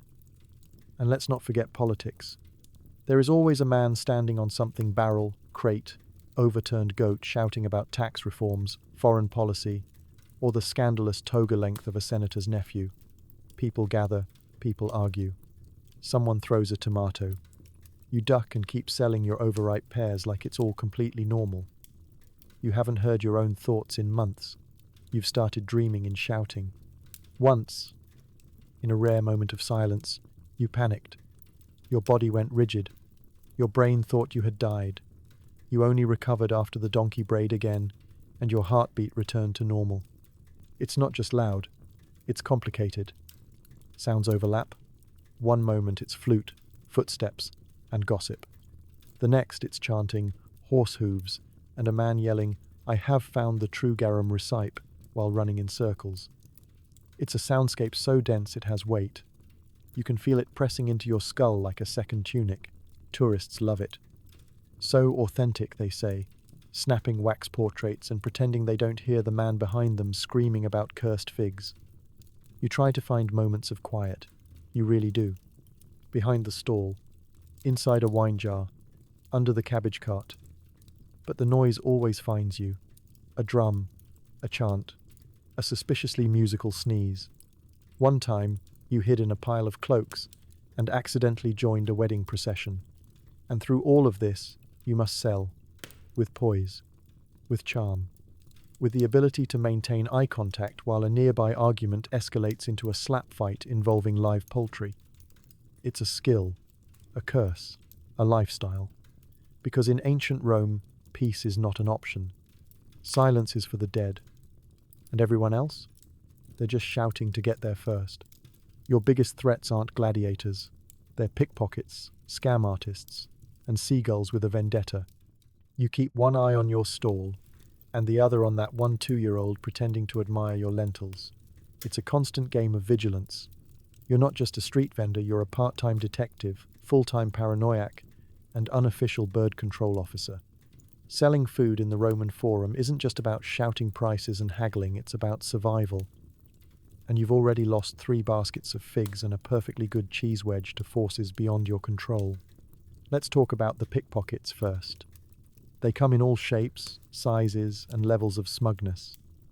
Some are scrappy kids with grubby fingers and suspicious grins. Others are fully grown adults who fake a limp, a sob story, or an impromptu interpretive dance to distract you while their friend swipes a handful of dates. They always pretend to browse first. One will approach your stall with wide, innocent eyes. "Oh, what lovely lentils," they'll say, even though no one has ever meant that sincerely. You smile politely while trying to remember how many olives were on the corner of the stall a second ago. Answer: fewer than before. You once caught a kid trying to trade your grapes for rocks. He had already set up his own miniature stall down the road, claiming they were sun-kissed mountain rubies. You almost respected the hustle. Almost. Then there are the scammers. These are the ones who make your eye twitch. They walk up in togas that are just slightly too clean, holding scrolls they clearly can't read, and start fast talking about some cousin's debt, or a fish sauce shortage in Etruria, or a royal decree that says all chickpeas must be half price on Wednesdays. None of this is real. But they speak with such confidence that you start doubting yourself. You once gave a man a whole jar of dates because he convinced you they were cursed, and he was doing you a favor by taking them off your hands. It's still unclear whether you were scammed or exercised. And then, the birds. Rome has pigeons, sure, but more dangerously it has seagulls. Vicious, territorial, and seemingly immortal seagulls. They're not supposed to be here. You're nowhere near the sea. And yet, there they are, patrolling the skies above the market like feathery gladiators looking for a brawl. No one knows where they came from. Some say they followed a fish cart from Ostia. Others say they were summoned by an ancient curse involving spoiled garum. You say they're demons. They know when you're distracted. They wait. And then bam, one swoops down, grabs an entire fig from your stall, poops on a senator, and vanishes before you can blink. You've tried everything. Nets, fake owls, silent pleading with the gods. Nothing works. One particularly aggressive gull now recognizes you on sight. You've named him Lucius. You are not friends. He once stole your lunch and stared you down while eating it. Security in the marketplace is theoretical. The city guards are mostly decorative, strolling through the forum in polished helmets and doing absolutely nothing useful. You've watched one nod politely at a thief sprinting past with 3 baskets and a loaf of bread. So it's up to you. You've developed defensive tactics. Your money pouch is tied with 4 knots and hidden in a fig jar. Your food is arranged in a way that makes stealing one item trigger a small fruit avalanche. You keep a stick under the stall for surprise pokes, mostly aimed at suspicious elbows and Lucius. You've also mastered the art of fake generosity. When you suspect someone's about to steal a grape, you offer them one outright. This throws them into a state of confusion, guilt, and awkwardness. They often walk away muttering about curses. You count it as a win. But even with all your strategies, you still lose things. A loaf here, a plum there. One time someone took your entire display board, just picked it up and walked off like it was theirs. You chased them for 3 blocks before realizing you'd also left your stall unattended. You returned to find a goat eating your inventory, and a child selling fake vendor licenses from your crate. Classic Tuesday. Still, you endure. You laugh about the scams, whisper curses at the seagulls, and train your eyes to move in 2 directions at once. Because in ancient Rome, the real danger isn't swords or emperors. It's a small boy with sticky fingers, a man in a toga who talks too fast, and a bird with nothing to lose. He's got a scroll, a frown, and an uncanny ability to show up when you've made just enough to be robbed legally. You either pay, lie, or distract him with a suspicious sausage. There's something about the Roman tax collector that inspires a very specific kind of dread. Not fear. Exactly, fear implies some hope of escape. This is more like the spiritual nausea that hits when you see a bird circling above you and realize it's not interested in breadcrumbs, it's waiting for your soul. His name might be Maximus, or Cato, or Cassius, but you don't ask. You don't make eye contact. You simply tense every muscle in your body and hope he's heading towards someone else's stall, preferably the honey cake guy. That man hasn't paid in weeks, and everyone knows it. But no, today, it's you. He marches toward your humble crate on a stick like a bureaucratic thundercloud. Sandals clapping, scroll flapping. That look on his face that says, "I haven't smiled since Caligula was a toddler." You suddenly remember every denarius you've earned this week. You also remember every half-rotted fig you tried to pass off as aged. It's all flashing before your eyes. He arrives and clears his throat. You respond the way any seasoned vendor does, by pretending you're incredibly busy. You loudly rearrange olives. You greet invisible customers. You inspect a grape with such intense concentration it could be the subject of a philosophical debate. He waits. They always wait. Name? He asks, with the warmth of a cold bath and the personality of a spoon. You give your name, or a name. You never use your real one. Last week, you were Marcus Lenticulus, which you're 90% sure means Mark the Bean. This week, you try Gaius Fruticus. He squints at you. You blink innocently. Business earnings? He asks next, unfurling his scroll with theatrical disgust. You mumble a number that is, technically, less than what you made, but more than zero. You've learned that claiming poverty too often results in them inspecting your stall and questioning whether your goat cheese is imported, and if so, from where. He doesn't believe you. He never does. That's when you move into phase 2, distraction. You slide a sausage toward him. Not a real bribe, just a very persuasive meat offering. It's misshapen, sweating slightly, and likely a few days past its prime. You call it the Emperor's favorite. He eyes it, he considers, he declines. You knew it was a long shot. Phase 3. Flattery. You look very official today, you say. Very scroll. Forward. Imposing in a respectable way. He stares blankly. Phase 4. Existential panic. Do we truly own anything?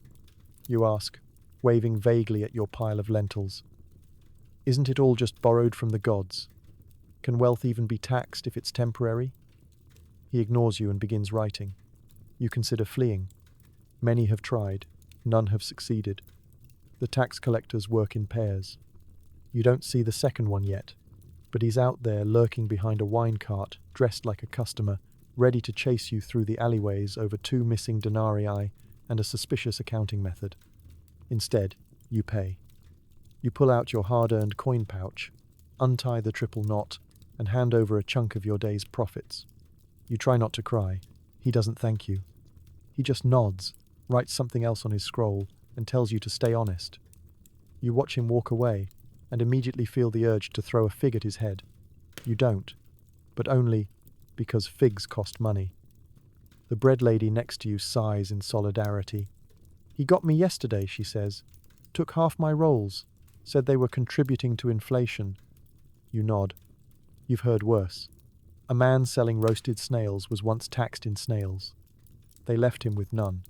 Said he was hoarding strategic protein. There's no escape. The taxes change weekly. Sometimes it's a flat fee. Sometimes it's a percentage. Once they asked for 12% plus 1 egg. 1 egg. No explanation. You've tried every trick. Claiming illness. Pretending to be a cousin visiting from out of town. Faking your own death. One time, you buried your profits in a jar labeled goat urine. The tax collector found it and charged you for waste disposal. Now, you accept it. It's part of the job, like sunburns. Or fighting pigeons for territory. Because in ancient Rome there are 3 certainties. Heat, hunger, and the taxman. And only one of them takes your sausage. You swap. Horror stories with the guy who sells onions and the woman who sells thread.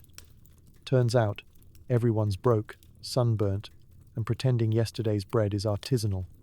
The street vendor community is a strange and beautiful thing. You may be technically in competition, but you're also emotionally trauma-bonded. After all, nothing builds lifelong friendships quite like mutual dehydration, marketplace betrayal, and watching a senator's donkey relieve itself in the middle of your display. You don't have co-workers. You have co-sufferers. There's Gaius the onion seller, whose hands always smell like regret and whose entire business model is built on yelling, strong enough to make a centurion cry, at passing pedestrians. He swears his onions once brought a tax collector to tears. You believe him. Mostly because his stall is surrounded by an invisible cloud of emotional warfare and sulfur. Then there's Livia, the thread woman, who has patched more tunics than she sold, and operates on a barter system so complex it probably qualifies as a religion. She'll trade you a needle and some string for a fig, 3 curses on the tax office, and a sympathetic nod. She keeps her wares in a crate older than the Republic, and claims it once belonged to Julius Caesar's tailor.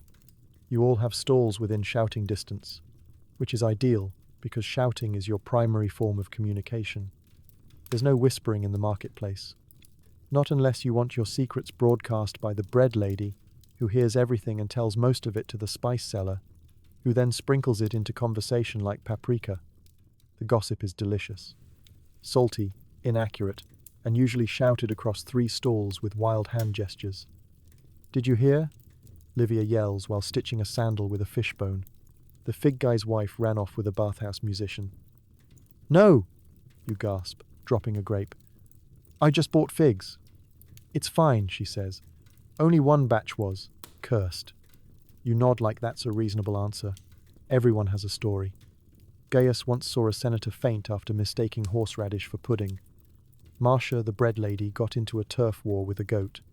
You once caught a seagull stealing a sausage and giving it to another seagull like it was part of an elaborate courting ritual. None of it's normal. All of it's shared. There are no formal meetings. No lunch breaks. But at some point, every vendor gathers behind their stalls to share war stories over stale dates and mystery stew. Someone always brings wine. It's always warm. You drink it anyway. "I had a guy try to pay me in teeth," says the dried bean vendor. "I took teeth once," says Gaius. "It was a good week." You nod solemnly. This is the economic landscape you operate in. You gripe about customers. The ones who try to haggle down to 0. The ones who poke the produce and declare it emotionally unstable. The ones who ask if your garum is vegan. It is not. It's barely legal.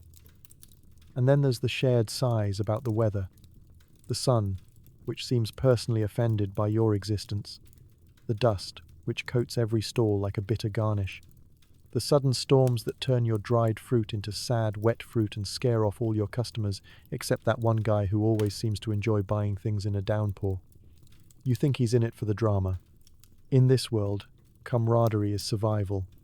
When a new vendor sets up shop, you all pretend not to care. But really, you assess. You evaluate. You wait for them to suffer a minor humiliation like being robbed by a goat or accidentally selling a cursed plum, and then you welcome them. It's initiation by chaos. Sometimes you help each other out. Gaius lets you borrow his weighing stones when yours mysteriously vanish. Livia patches the corner of your stall after a donkey tries to taste test it. In return, you throw some spare dates into their baskets and pretend your olives aren't just last week's leftovers rebranded as sun-aged classics. You even have code phrases. If someone yells, "Inspect the figs," it means the taxman is coming. "Nice tunic, Senator," means a rich customer is approaching act fancy. "Bread emergency," means Marcia has knocked over her stall again and needs help reloading the loaves before the pigeons declare martial law. At the end of the day, when the sun starts to dip and the market begins to quiet, only slightly, you all lean on your crates and swap the final gossip of the day. "Did you hear? The honey guy got married," to the wine seller. "Explains the hangover," Gaius mutters. You all laugh. Because in a world of scams, taxes, and flaming seagulls, these people are your tether to sanity. Because in ancient Rome, you don't survive the forum alone. You survive it together, one bad sale, weird sausage, and whispered scandal at a time. When the Roman skies open up, it doesn't drizzle, it pours. Your stall collapses. Your tunic sticks to places you didn't know had sweat glands, and your inventory becomes soup. There's no such thing as a light rain in ancient Rome. When Jupiter decides to cry, he cries with commitment. No polite English mist. No romantic, poetic drizzle. Just apocalyptic downpours that transform cobblestones into slippery death tiles and turn every vendor stall into an accidental bathhouse. The first sign is the wind, not a breeze, not a whisper. A full-force slap in the face from nature herself. Your stall rattles. Your lentils tremble. A nearby goat makes a noise that can only be translated as, "I warned you." Then, the first drop. Singular. Deceptive. It always lands directly on your nose like it's been aiming for hours. You blink up at the clouds with that classic Roman mixture of suspicion and betrayal. Another drop follows. Then 5. Then 50,000. And suddenly it's happening. You scramble to cover your goods. You grab a docker's threadbare cloth you optimistically call a weather shield and attempt to fling it over your stall. It immediately collapses like a fainting senator. Your fig display, once arranged with loving deceit to hide bruises, is now bobbing in a growing puddle that smells faintly of goat and despair.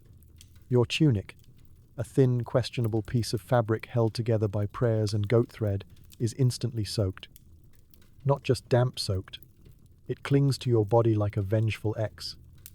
Every step squelches. Your shoes' scraps of leather once called sandals begin to dissolve.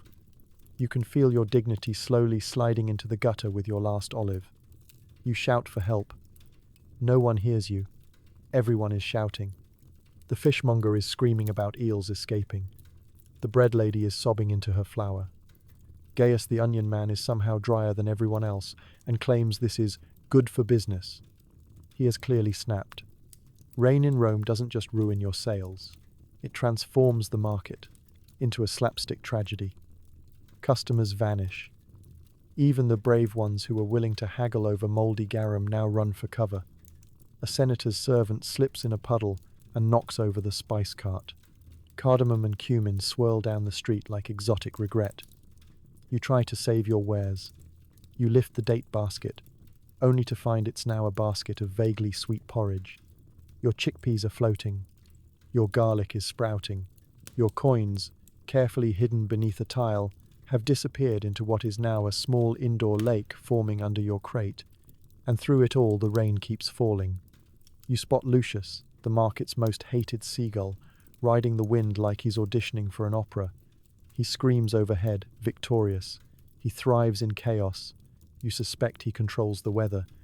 The worst part? There is no escape. There's no cozy indoor shop to run into. No back room, no break room. Just more street, more water, and possibly more donkeys. You try huddling under the cabbage cart, but it's already occupied by 3 vendors and a very territorial duck. At some point you accept it, you just stand there, soaked, shivering, holding a melting fig and questioning every decision that led you here. You think about the senators in their villas, sipping wine under covered patios, complaining about taxes while their slaves towel dry their sandals. You think about how one of them once tried to pay for olives with a poem. You consider writing a strongly worded scroll. You remember you're illiterate. Eventually the storm starts to ease. The clouds roll back like Jupiter lost interest. The rain slows from biblical to annoying. The puddles remain, of course. So do the smells. Everything now carries a soggy undertone. Your stall is drooping. Your lentils are mush. Your tunic has fused with your torso. And yet, life returns. Vendors re-emerge from hiding. The bread lady wrings out a loaf and calls it water-enhanced. Gaius boasts that his onions are pre-washed. Livia hangs up her soaked thread like it's part of a new minimalist aesthetic. You do what everyone does after a Roman rainstorm. Pretend it didn't happen. You straighten your stall. You flip the dates over so the dry side faces up. You sell your squishiest figs as fig jam in progress. Someone buys 2. You laugh. You cry. You sneeze. Because in ancient Rome, you don't just endure the weather. You sell it. You brand it. You survive it one soggy sandal at a time. You're paid in sestertii, denarii, and sometimes a fish. You keep coins in a leather pouch tied to your belt, which mysteriously empties itself by dinner. Ancient inflation is very real. Roman currency is, to put it generously, a confusing mess. There are dozens of coin types, all with complicated names, fluctuating values, and images of emperors who may or may not still be alive. You're pretty sure you were paid once in a coin, bearing the face of a guy who was declared a god 2 emperors ago. Your average transaction goes like this. A customer slaps a small, corroded piece of metal onto your fig crate and insists it's worth at least 2 measures of lentils. You squint at the coin. It's a quadrans, possibly, or maybe a low-denomination provincial knockoff. It smells like soup. You accept it anyway, because arguing isn't worth it. And at this point, you're collecting these things more as souvenirs than actual currency. Some coins are so thin you're convinced they're just old buttons. Others are massive bronze discs that could double as home defense weapons. You've seen a man pay for 2 onions using a coin so large he had to carry it in a sling. He called it honorably hefty. You called it 2 onions and a hernia. The denarius is technically the standard, but no one actually follows that rule. You've bartered for food, trinkets, socks, and once a miniature sculpture of Hercules lifting a cabbage. You didn't even sell cabbages. The buyer just insisted it would bring commerce vibes. It didn't. It fell off your stall and crushed a date. And yet, coins remain the goal, the dream, the thing you chase every sweaty, dusty, soul-warping day. You keep your hard-earned coins in a little leather pouch tied tight to your belt. You've triple-knotted it, tucked it under your tunic, and checked it every 10 minutes since dawn. Despite this, it is somehow always nearly empty. Where does the money go? You wish you knew. Some goes to the taxman, obviously. He appears like a ghost with a scroll and a bad attitude, demanding payment in either currency or dignity, sometimes both. You also spend daily on food, because you always forget to keep a portion of your stock for yourself. Yesterday you bought a half loaf of stale bread and a dubious fish skewer. The skewer gave you emotional damage. The bread gave you a chipped tooth. Then there's the vendor-to-vendor economy. You borrow thread from Livia. You buy antique garlic from Gaius. You accidentally subscribe to Marsha's Bread of the Day program, which just means she forgets to charge you for 3 days and then hits you with a surprise bill that includes an emotional surcharge. And let's not forget bribes. You bribe children to not throw figs. You bribe goats to go away. You once bribed a bird with a sausage just so it would stop screaming directly above your stall. It came back. With friends. You're now on a payment plan. The worst part? The coins themselves. They're inconsistent. Some are bent, some are smooth from decades of sweaty palms and poor circulation. Occasionally you get a coin that's been clipped-shaved at the edges to reduce its metal content. You try not to cry. That was supposed to buy you lunch. Now it might buy you half a warm grape and a frown. Counterfeit coins are a whole separate nightmare. Some are made of lead, dipped in something shiny, and stamped with a face that vaguely resembles a politician, a potato, or both. You once accepted a coin that turned out to be carved wood. The buyer claimed it was experimental currency. You hope he steps on a fig. Still, you try to keep track. You count your earnings each night, squatting behind your stall like a lizard guarding its hoard. One by one you stack the coins. 5 sestertii, 3 denarii, a token for a bathhouse you've never heard of, and a fish. Again, you sigh and fry the fish, because that's just how Roman money works. Erratically, inconsistently, and usually in someone else's favor. Some days you profit. Others you lose half your income to a runaway donkey and a customer who swore he paid you earlier with the coin of truth. You still don't know what that means, but you endure. You stack what coins you can. You chase the next sale. You pray your pouch isn't leaking, and that the emperor doesn't suddenly declare all previous currency invalid, which, by the way, happens more often than you'd like. Because in ancient Rome, every coin has a story, and most of them end with you wondering whether that weird disc in your hand will buy dinner, or just a new pouch to carry your broken dreams. Everyone floods the market like a starving mob. You're serving food faster than you can lie about it. A senator yells about portion sizes. A baker accuses you of theft. It's the most profitable hour of your panic attack. Lunchtime in Rome isn't a mealtime. It's an ambush. One moment, you're standing in your stall, peacefully staring into the middle distance, wondering whether your grapes have developed personalities. The next, the street explodes.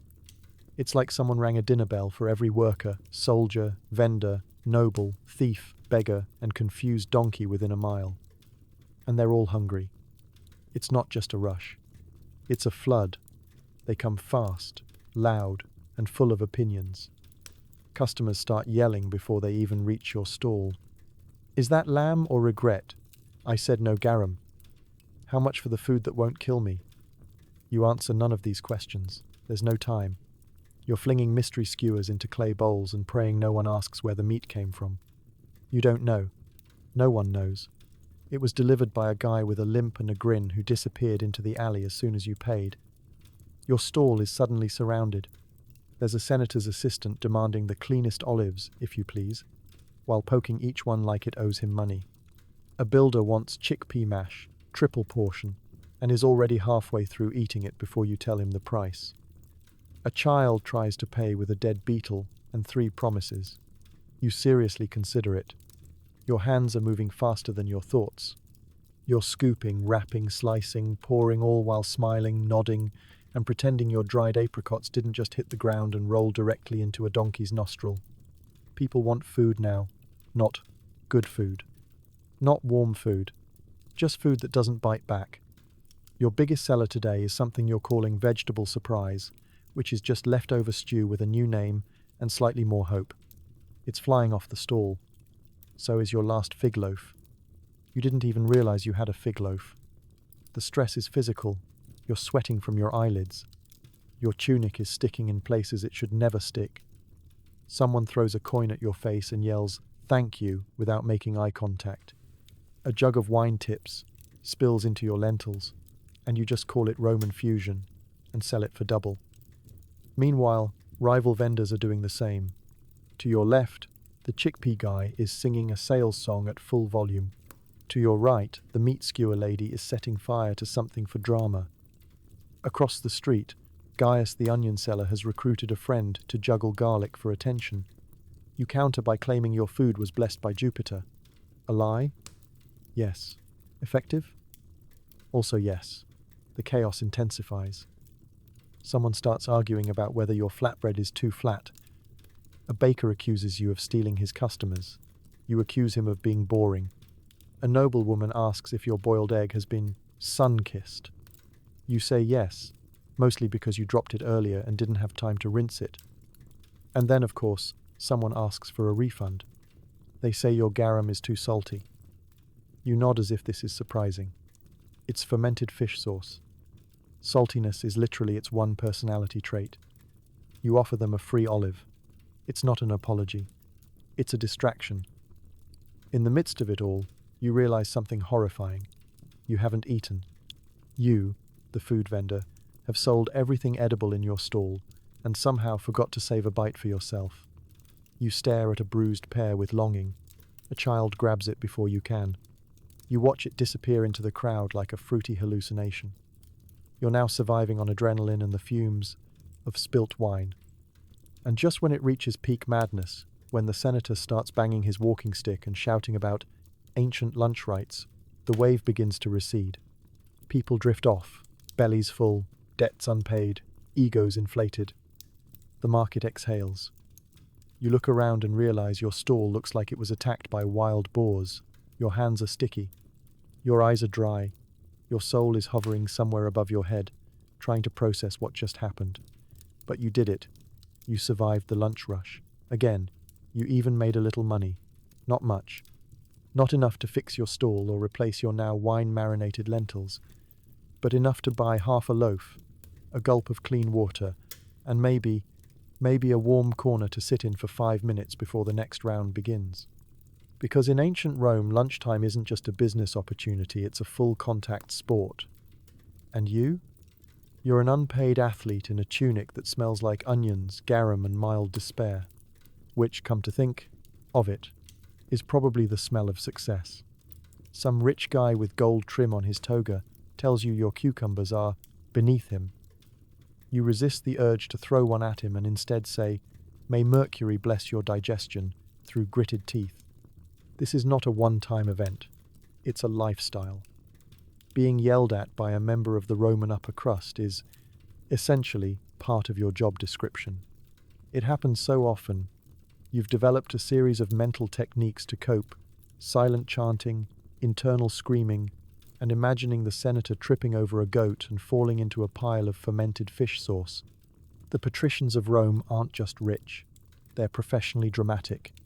They float through the market in togas worth more than your yearly income, looking for things to disapprove of. One might pause in front of your humble fruit basket, wrinkle his nose, and declare that your grapes lack emotional complexity. You nod. You smile. You die a little inside. This particular patrician has arrived today with his entire entourage: 4 servants, a parasol holder, and a very bored-looking wife wearing enough gold to blind a small army. He doesn't want to buy anything. He just wants to evaluate. "Are these figs local?" he asks, poking one with a ringed finger like it's a sleeping rodent. You say yes. He frowns. You say no. He frowns harder. You say, "They're inspired by local traditions," and he nods thoughtfully like you've just quoted Cicero. He gestures vaguely at your garlic. "These smell." "They do," you say. That's how you know they're working. His nostrils flare. His wife stifles a laugh. At some point, he accuses you of ruining the aesthetic of the forum with your poorly arranged lentils. You consider challenging him to a duel, but all you have is a fig, and he's surrounded by servants who look like they've trained with swords and Pilates. Instead, you bow slightly and offer him a free sample. He takes it, eats it like it's a dare, then walks off without paying or saying thank you. Classic. You vent to Gaius, the onion man, who's just finished getting yelled at by a patrician who demanded tearless onions. Gaius offered him a blindfold. It did not go well. The thing about patricians is that they believe the entire marketplace exists as a kind of performance for them. They don't buy food because they're hungry. They buy food to demonstrate power, taste, and an ongoing grudge against their personal cook. You once had a noblewoman buy 3 chickpea cakes, not eat them, and then feed them to a dog named Marsicus wearing a ruby collar. They complain about everything: the weather, the smell, the vibe. One patrician said your stall lacked mystery. You added a curtain and a clay pot labeled "Do Not Open." He returned, looked inside, and found a fig with a smiley face carved into it. He said it was haunting. You made 3 more, but the yelling? That's constant. They shout about prices, accuse you of conspiracy, and once a month someone tries to pay with exposure instead of actual money. You're told, "Do you know who I am?" at least twice a week. You always respond, "Not legally," and that usually ends the conversation. Still, you endure, because while the patricians are rude, exhausting, and smell like imported wine and inherited arrogance, they're also loaded. And every now and then one of them buys something, not because it's good, not because they need it, but because they're trying to impress someone nearby. "Look at me," they say without saying. "I support the common folk. I bought a dried pear and didn't even cry about it." When that happens, you smile, take their absurdly shiny coin, and pretend it doesn't smell like perfume and disdain. Then you turn around and collapse onto your crate with the emotional energy of a gladiator who just survived a tiger. You discuss the interaction with your fellow vendors like it was a natural disaster. Gaius compares notes. Livia stitches an impression of the patrician's ridiculous chin into a tunic scrap. The bread lady invents a curse involving stale loaves and cold baths. You all laugh, you all seethe, you all survive. Because in ancient Rome, street vending isn't just selling food, it's theatre. And some days, your job is to smile through the insults, nod through the complaints, and pray that tomorrow's patrician has fewer opinions about cucumbers and more coins in his ridiculously tiny purse. It's 3 p.m. The sun is relentless. Your feet hurt. You're dehydrated. A nearby mime is performing for no one. You start questioning your life choices and wondering if goat herding pays more. Welcome to the afternoon shift. That special time of day in the Roman marketplace where everything slows down except your suffering. By this point, your body is running on fumes and flat wine. The energy you had, this morning, the fire in your soul, the hope in your eyes, The belief that maybe today would be profitable is now buried under a mound of wilted herbs, customer complaints, and vague heat stroke. Your tunic? Clingier than ever. Your sandals? Begging for mercy. Your hair? It's evolved into a separate entity, living in defiance of both gravity and fashion. You tried to fix it with a splash of water from a public fountain. The water hissed. Across the square, a mime is reenacting the Battle of Actium. It is unclear who asked for this. He's covered in chalk and sorrow. You respect his commitment. You also want him to stop making intense eye contact while pretending to drown. You're too tired to yell, too tired to care. You haven't had a customer in 40 minutes, which might be a relief if it didn't also mean your inventory is aging in the sun like neglected pottery. Your last handful of grapes has melted into some kind of jam-adjacent goo. You rename it Premium Slather and try not to cry. The shadows lengthen, but not fast enough. The sun is still hammering down like a vengeful god with unresolved issues. You position your stall to catch a tiny sliver of shade and end up kneeling in it like a dying beetle. A pigeon lands on your fig crate. You ask it if this is all worth it. It poops and leaves. Existential dread settles in. Why are you here? Why are you selling lukewarm lentils to people who think smiling is a scam? Is this what Jupiter had in mind when he invented merchants? Should you have learned to trade? Should you have married that goat herder from Sabina? Sure, he had bad teeth and smelled like cheese, but at least he wasn't being roasted alive in the middle of a public square while arguing over fig quality with people wearing gold on their toes. Your mind drifts. Maybe you'll move inland, start a plum orchard, get really into compost, or join the Navy and live your life damp and screaming on a ship bound for Gaul. Or maybe, just maybe, you'll fake your own death and reinvent yourself as a philosophy teacher. You already have the confused staring part down. A fly lands on your eyebrow. You don't react. It's part of you now. Suddenly, the bread lady tosses a stale roll at your head.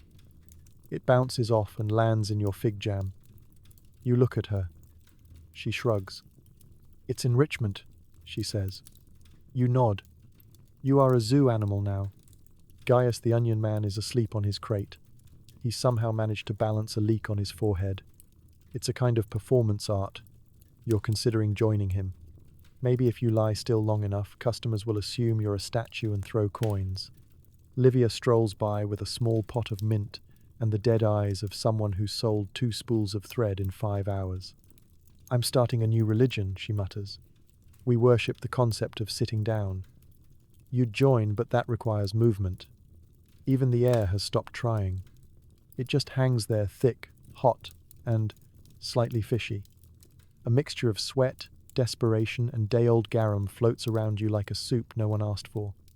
Somewhere, a dog howls. You think it's crying for you. The mime finishes his act. No one claps. He bows anyway. You glance at your stall. 1 cucumber is now a liquid. Your last boiled egg has developed an attitude. A wasp is trying to lay claim to your bread pile.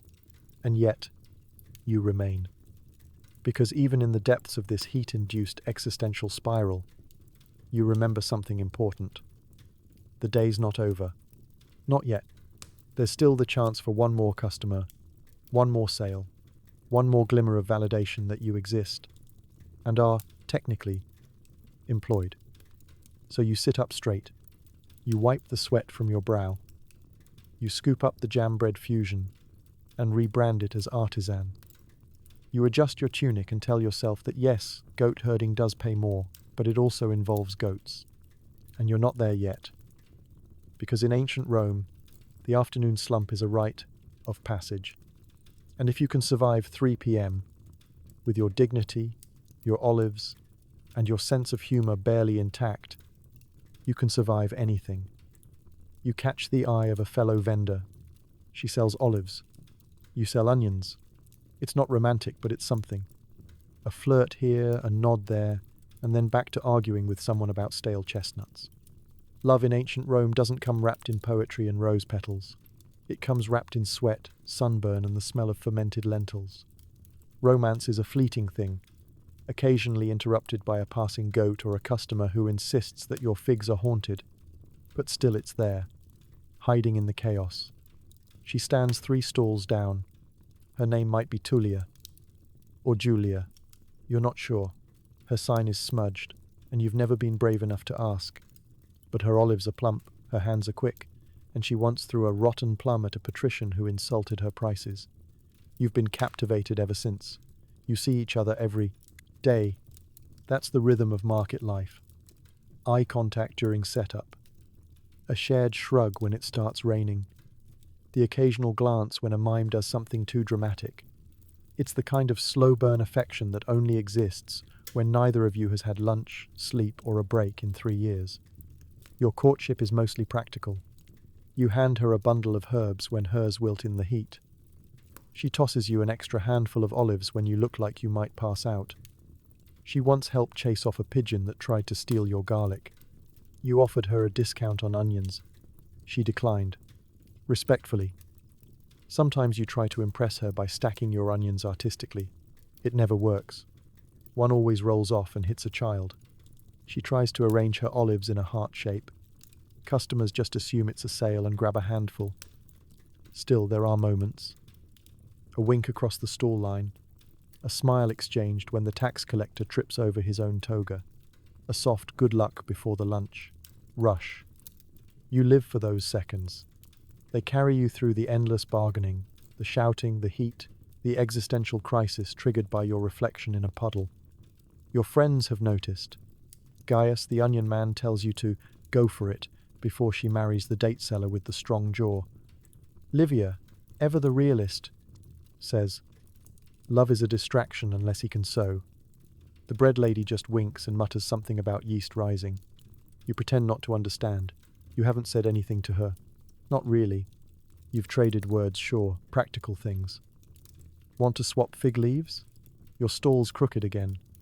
Is that guy dead or just sleeping? But nothing romantic. Because this is ancient Rome, and you're very busy, and also you're terrified. You think about it sometimes. A life outside the market. A quiet stall together somewhere off the main road. Selling simple things. Eating warm olives. Laughing about the mime. Maybe raising a goat. Maybe naming it after the senator who always complains about your prices. But reality crashes in quickly. She has customers. You have debt. She's yelling about spoiled vinegar. You're trying to convince someone that your garum isn't possessed. The moment's gone. And yet every once in a while you share something more. One day, she drops an olive. It rolls across the cobblestones, dodging hooves and sandals, and lands beside your crate. You pick it up. She smiles. You toss it back. It's nothing. It's everything. Later that week, she's caught in a sudden downpour. You hold up the edge of your tarp. She ducks beneath it, just for a moment, just long enough to shake the water from her sleeves and say, thanks. You say, anytime. You both pretend not to notice your shoulders are touching.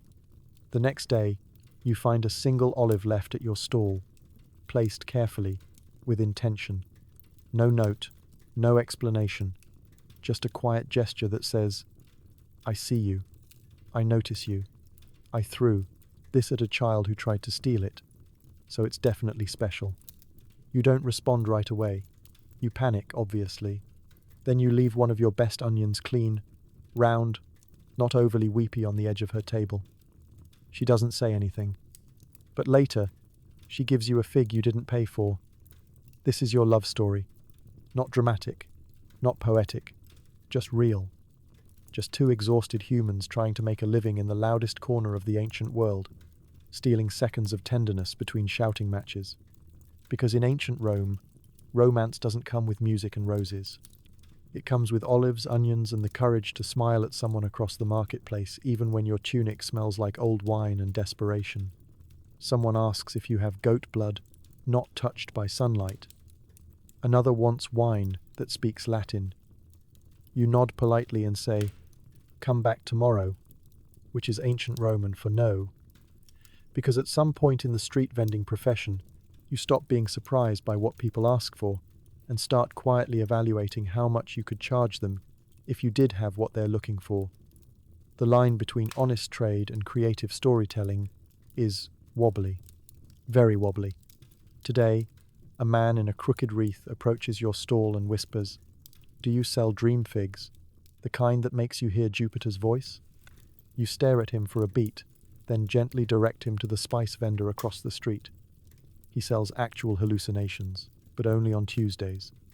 Then there's the woman who asks for beans blessed under a new moon by someone who's recently cried. You almost qualify. You have beans. You've cried recently, but you're not sure about the moon. She leaves disappointed. You write that one down in case it becomes a trend. Weird requests are constant. Some are just mildly inconvenient. Like the guy who wants all his lentils arranged by size, or the elderly woman who demands you only handle her garlic with tongs made of olive wood. Others border on mythical. One customer asked for flour, ground between the thighs of a Vestal virgin. You tried not to ask follow-up questions. Your favorite might be the man who, quite earnestly, asked if you sold wine that won't remember being drunk. You told him that's called water. He did not laugh. You've had requests for edible amulets, non-judgmental olives, pre-cursed bread, and cheese that has experienced battle. One man insisted his grapes be never touched by metal or ideas. You gave him a handful of slightly confused raisins and called it performance art. The thing is, ancient Rome is a place of superstition, status, and stress. People are constantly looking for an edge, magical, spiritual, or just dramatic enough to make them feel special. So they come to you, a humble vendor of possibly edible goods, and expect miracles wrapped in fig leaves. Sometimes, it's religious. A man once asked if you had goat milk, collected only during eclipses. You didn't. You barely had regular milk. But you nodded solemnly and said, "That's very rare." He bought a vinegar, soaked turnip instead. People are strange. Another requested salt harvested from tears. Not metaphorical ones. Literal tears. You offered a handful of sea salt and said, "Some of it cried when it saw the taxes this year." He laughed, paid in full, and left you a tip. Other times, it's medical. You've been asked for herbs that cure melancholy, restore fertility, and prevent nightmares about flaming ducks. A philosopher once tried to buy 7 walnuts to absorb the anger from his liver. You offered him 8, just in case. One man demanded a specific kind of vinegar that makes my wife think I'm a poet. You handed him some cider vinegar and said, "Only if you recite while drinking." He started rhyming immediately. You regret everything. You get used to saying maybe a lot. Maybe you do sell figs picked only under Mercury's watchful eye. Maybe the lentils were stirred by someone who survived a shipwreck. Maybe this garlic is grown near a temple, and maybe the gods personally signed off on your jam. You're not lying. You're just storytelling, selling an experience, offering hope in snack form. And of course, there are the truly bizarre. Someone once tried to trade you a live squirrel in exchange for a jar of whispers. You didn't know what that was. You still don't. But the squirrel escaped, so it didn't matter. Another man, clearly cursed by bad choices and too much unfiltered wine, asked if you had blessed urine. You told him no. He asked if you could get some by tomorrow. You told him absolutely not. He winked and said he knew a guy. You've avoided eye contact with him ever since. Sometimes the weirdest requests come from the most ordinary-looking people. The serious businessman who wants quiet cucumbers. The elegant noblewoman who asks if your bread has ever been sung to. The child who demands a fish that tells the truth. You nod. You smile. You pretend none of this is unusual. Because deep down you understand. Rome is exhausting. Life is weird. People want magic, even if it comes from a guy with a stained tunic and questionable onions. So you keep your ears open. You nod politely. You say, "Come back tomorrow." And you add moonbeams to your shopping list just in case. By sunset, your feet have fused with the cobblestones. You smell like vinegar and failure. But you made it. You sold 3 fish, 6 stale buns, and a mystery pie to a man with only 1 tooth. You are no longer a person. You are a collection of aches held together by dried sweat and stubbornness. Your knees have opinions. Your ankles are plotting rebellion. Your sandals have merged with your skin in a legally binding arrangement, and you're pretty sure one of your toes has turned into an emotional support rock. This is what success looks like in the Roman marketplace. Your stall, your noble, wobbly, goat-scented stall, stands in the fading light like a survivor of some great battle. Bits of fig pulp, olive pits, and fish scales cling to the edges like war medals.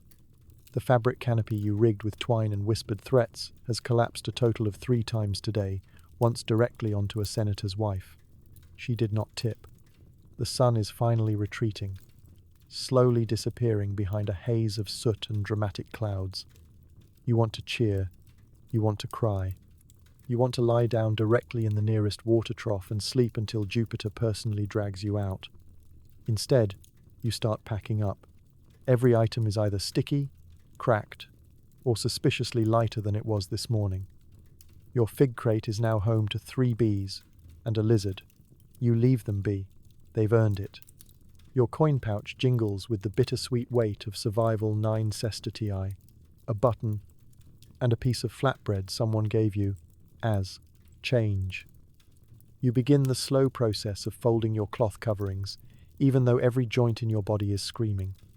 The muscles in your back have turned to wet rope. Your arms move only because you've convinced them that collapsing would be more embarrassing than continuing. Nearby, other vendors are wrapping up their days too. Gaius the Onion Man is sitting on a crate, muttering curses at a particularly rude customer and applying crushed mint leaves to his foot blister. Livia is counting coins with a look of resigned despair.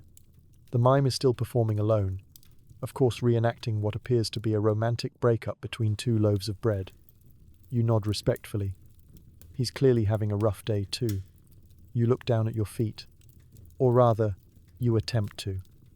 Your neck refuses to cooperate, so you assume your feet are still there based on the fact that you're upright and in pain. You don't remember the last time you really saw your feet. They're more sensation than object now. A permanent reminder that the roads of Rome were not built with comfort in mind. You try to lift one. It peels off the cobblestones with a sound like a regretful tomato. The sandal's leather has molded to your foot's every curve, including a few curves you're pretty sure weren't there this morning. Your toes crunch. You're not sure if that's gravel or just you. As you gather the last of your inventory, a few squashed dates and something that might have once been a boiled egg, you reflect on the day's highlights. You sold a pie. A whole pie. You don't know what was in it. You never knew. But the man who bought it had a gleam in his eye and only 1 tooth, and he called you my good merchant, with a sincerity that made you feel like Caesar himself. You also sold 6 buns that had definitely passed their peak fluffiness sometime during Nero's reign. You described them as ancient style and fortifying. No one questioned it. The fish sale was more complicated. The fish was, shall we say, aromatic. But with the right amount of lemon, lies, and a story about Poseidon's personal approval, you managed to move it. The buyer looks skeptical, but hungry. That's usually all it takes. Now, as twilight seeps into the city like cheap wine into a white toga, you look around and feel strangely proud. You did it. You faced the chaos, the heat, the patricians, the pigeons, the mime. You hawked your goods, haggled like a champion, and even flirted with the olive seller without accidentally knocking over your entire crate of onions. Only 3 rolled away. A personal record. Sure, you smell like vinegar, sadness, and expired lentils. Sure, your feet feel like 2 gravel-stuffed goatskins. But you're alive, you're upright, and your pouch jingles just enough to make it to tomorrow. Because in ancient Rome, glory doesn't always come in the form of marble statues and heroic battles. Sometimes it comes in the form of 1 last fish, sold to a man with a single tooth and a hopeful grin. You gather the unsold goods, stack your crate, and avoid the gaze of stray dogs. Your back cracks, your hands are stained. Your soul is somewhere near the fish sauce bucket. It's time to limp home. Closing time in the Roman marketplace is less of a graceful wind down and more of a tragic, slapstick routine choreographed by pain and disappointment. The light is fading, the air smells like regret and roasted garlic, and every joint in your body feels like it's been personally cursed by Mars. The day has taken everything from you, your energy, your dignity, and 3 of your better figs, which were stolen by a child who distracted you with a compliment and then vanished like a tiny olive-scented magician. Now comes the worst part, packing up. You start with the easy stuff, what little of it there is. The 2 onions no one bought, probably because they look like they've witnessed something traumatic. The half pile of stale buns that have hardened into defensive weapons. 1 extremely brave beetle that's claimed your olive crate as its kingdom. You salute it and move on. Everything is sticky. Your hands are stained with plum juice, fish guts, and what may be blood, though whether it's yours or the chicken's is unclear. Your fingers are so stiff from constant haggling that it takes several tries to untie the ropes holding your stall's canopy. 1 knot has fused with the fabric. You contemplate sawing it off with your teeth, but remember you still have to pretend to be human when you get home. The crate you call your stall is now roughly 10 pounds heavier than it was this morning, due to the addition of despair, a half-eaten date, and a small puddle of vinegar that refuses to evaporate. You balance it on your hip like a resentful baby and grunt as your spine lets out a noise, usually reserved for ancient temple doors. Stray dogs are circling. They know it's closing time. They can smell the leftovers, the crumbs, the human exhaustion. 1 particularly bold mutt licks your sandal. You tell it firmly, "Not today, friend," and it slinks away, only to begin chewing on your tarp when you're not looking. You pile your wares in a rough stack that defies both Roman engineering and common sense. A jug of wine is tucked under your arm, 3 baskets dangle from your elbow, and your coin pouch is clenched between your teeth because your fingers have staged a full mutiny. The mime waves goodbye. You don't wave back. Not because you're rude. You simply lack the motor function. Your body has entered post-vendor mode, which is like regular walking except with more limping, wheezing, and internally sobbing about your life choices. You glance back at the stall site 1 more time. It looks haunted. Bits of broken bread, a cracked olive, a wet spot that might be fish sauce or tears mark where you stood. A small trail of crumbs leads toward the alley, possibly a message from the rats. You leave it all behind. You'll deal with it tomorrow. Or never. Never is looking more appealing. As you hobble away, other vendors are doing the same. Livia's dragging a sack of thread like it wronged her in a past life. Gaius is arguing with a cartwheel that refuses to roll. The fig seller is singing, possibly to keep from weeping. It's a beautiful kind of misery shared, loud, and somehow comforting. A fellow vendor gives you a sympathetic nod. You respond with a noise that might have been good night, or might have been your soul finally escaping. You're too tired to tell. Your journey home begins. Each step feels like a negotiation. Your back is carrying a personal grudge. Your hips have clocked out. Your legs are moving purely out of habit and mild fear of dying in public. The weight of the day drags behind you literally, in the form of a cloth sack full of unsold lentils that sounds like a bag of marbles and regret. You shuffle through the city's alleys, avoiding the wealthier streets, not out of shame, but because the cobblestones are smoother and you'll slip and die. You take the scenic route. 3 dogs, 2 chickens, and 1 man yelling about ghosts. You nod at each. They're regulars. Eventually you reach home or something like it. A small room with a leaky ceiling, a straw mattress, and a bowl of cold stew waiting for you like a sad ex who still believes in you. You drop everything with the grace of a collapsing aqueduct. Your crate clatters. Your wine jug rolls under a stool. You flop face first onto your bedding. Because in ancient Rome, packing up isn't just the end of your workday, it's a sacred ceremony of survival. A moment when you gather what's left of your body, spirit, and mildly cursed inventory and limp into the night, knowing full well you'll be back at sunrise to do it all over again. And maybe, just maybe, you'll sell more than 3 fish tomorrow. You eat your dinner bread, onions, maybe a spoonful of olives if you didn't sell them all. You stare into a flickering oil lamp, surrounded by the smells of 10 people in 1 room, and tell yourself, one day, I'll open a shop with a roof. That's the dream, not a villa. Not a marble fountain or a personal slave who wafts incense while you nap. Just a roof, 4 walls, maybe even a table that doesn't tilt toward the corner with the cracked floor tile. You dare to imagine shelves, with labels, maybe even a door that closes. But not tonight. Tonight, you're lying on your straw-stuffed mat, sore in places you didn't know could be sore, listening to your neighbor's goat cough like it's filing taxes.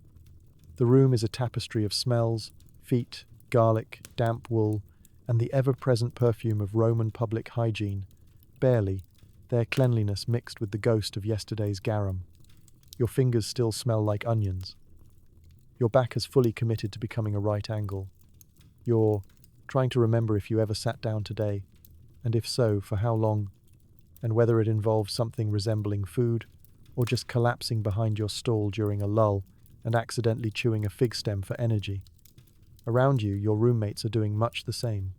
One is already snoring, face first into a tunic. Another is whispering prayers to the household gods for better sales tomorrow and fewer interactions with mime artists. A child is counting out coins in the dark, occasionally muttering, "Don't be a button, don't be a button." The struggle is real. You stare into the oil lamp. It flickers. It's your only light, and also your entertainment system. Watching the flame wobble feels vaguely profound when you're this tired. You start seeing shapes in it. A dancing onion, a goat wearing a senator's toga, a pie you sold that still haunts you. It's quiet now, mostly. Someone down the alley is singing, badly. A cart rolls past, wheels squeaking like a dying mouse. Somewhere, a cat yowls. You hope it's not fighting the tax collector again. Last time it was unclear who won. You breathe in, you breathe out, you think about the day. You survived heat, noise, and multiple existential crises. You haggled over bread crusts, charmed a patrician just long enough to avoid arrest, and invented 2 new product names, Heritage Chickpeas and Artisan Mash, both of which were just leftovers given an ego. You remember a moment from the market when the olive seller smiled at you over a pile of wrinkled fruit. The sun hit her eyes just right, and for half a second, it didn't feel like you were ankle-deep in dust and shouting about lentils. You remember the child who gave you a rock and said it was payment for good vibes. You still have the rock. It might be the most valuable thing you own. Tomorrow, it starts again. You'll wake up before dawn, dress in the same tunic, tie on the same fraying sandals, and head to the forum with your creaky crate and the vague hope that today will be better. You'll fight for space, shout over fishmongers, and try to sell questionable pears to people who think fresh is a feeling, not a fact. But tonight, for now, you rest. You remind yourself, this life is hard, but it's yours. You're not a slave. You're not nobility either, but you're something in between, clinging to dignity with one hand and a basket of beans with the other. You're building something out of scraps. A routine, a dream, a future that maybe, someday, includes that shop with a roof. You close your eyes. Tomorrow you'll argue about figs. Tomorrow someone will ask for cheese that understands poetry. Tomorrow your feet will rebel, and your stall will almost fall into a gutter. But tomorrow also might bring a good customer, a kind word, a surprise tip, or maybe just a moment to laugh with Gaius as the mime pretends to be a wind-blown cabbage again. Because in ancient Rome, hope isn't always grand or heroic. Sometimes it's a spoonful of olives you didn't sell, eaten slowly under a flickering lamp, and the quiet promise that even if nothing changes, you'll still show up, still sell, still survive. And so, after a long day of shouting prices, dodging donkey carts, and selling vaguely legal street food under the watchful eye of a very suspicious pigeon, you've finally made it home. Your back hurts. Your feet feel like they've aged a decade. Your tunic smells like fermented onions and warm regret. But somehow, you did it. You survived another day in the ancient Roman marketplace, the loudest, grimmiest, most exhausting place in the empire. You hustled. You haggled. You got screamed at by a senator's wife, and possibly scammed by a child pretending to be blind. You made 17 sestertii and lost 9 of them to a pothole. You might have invented the world's first loyalty program using stale bread. But here's the thing. You endured. With a smile that said, "Please, don't throw that," and the stamina of someone powered entirely by garum and spite. You did what millions of people across history have done: showed up, worked hard, and hoped for shade.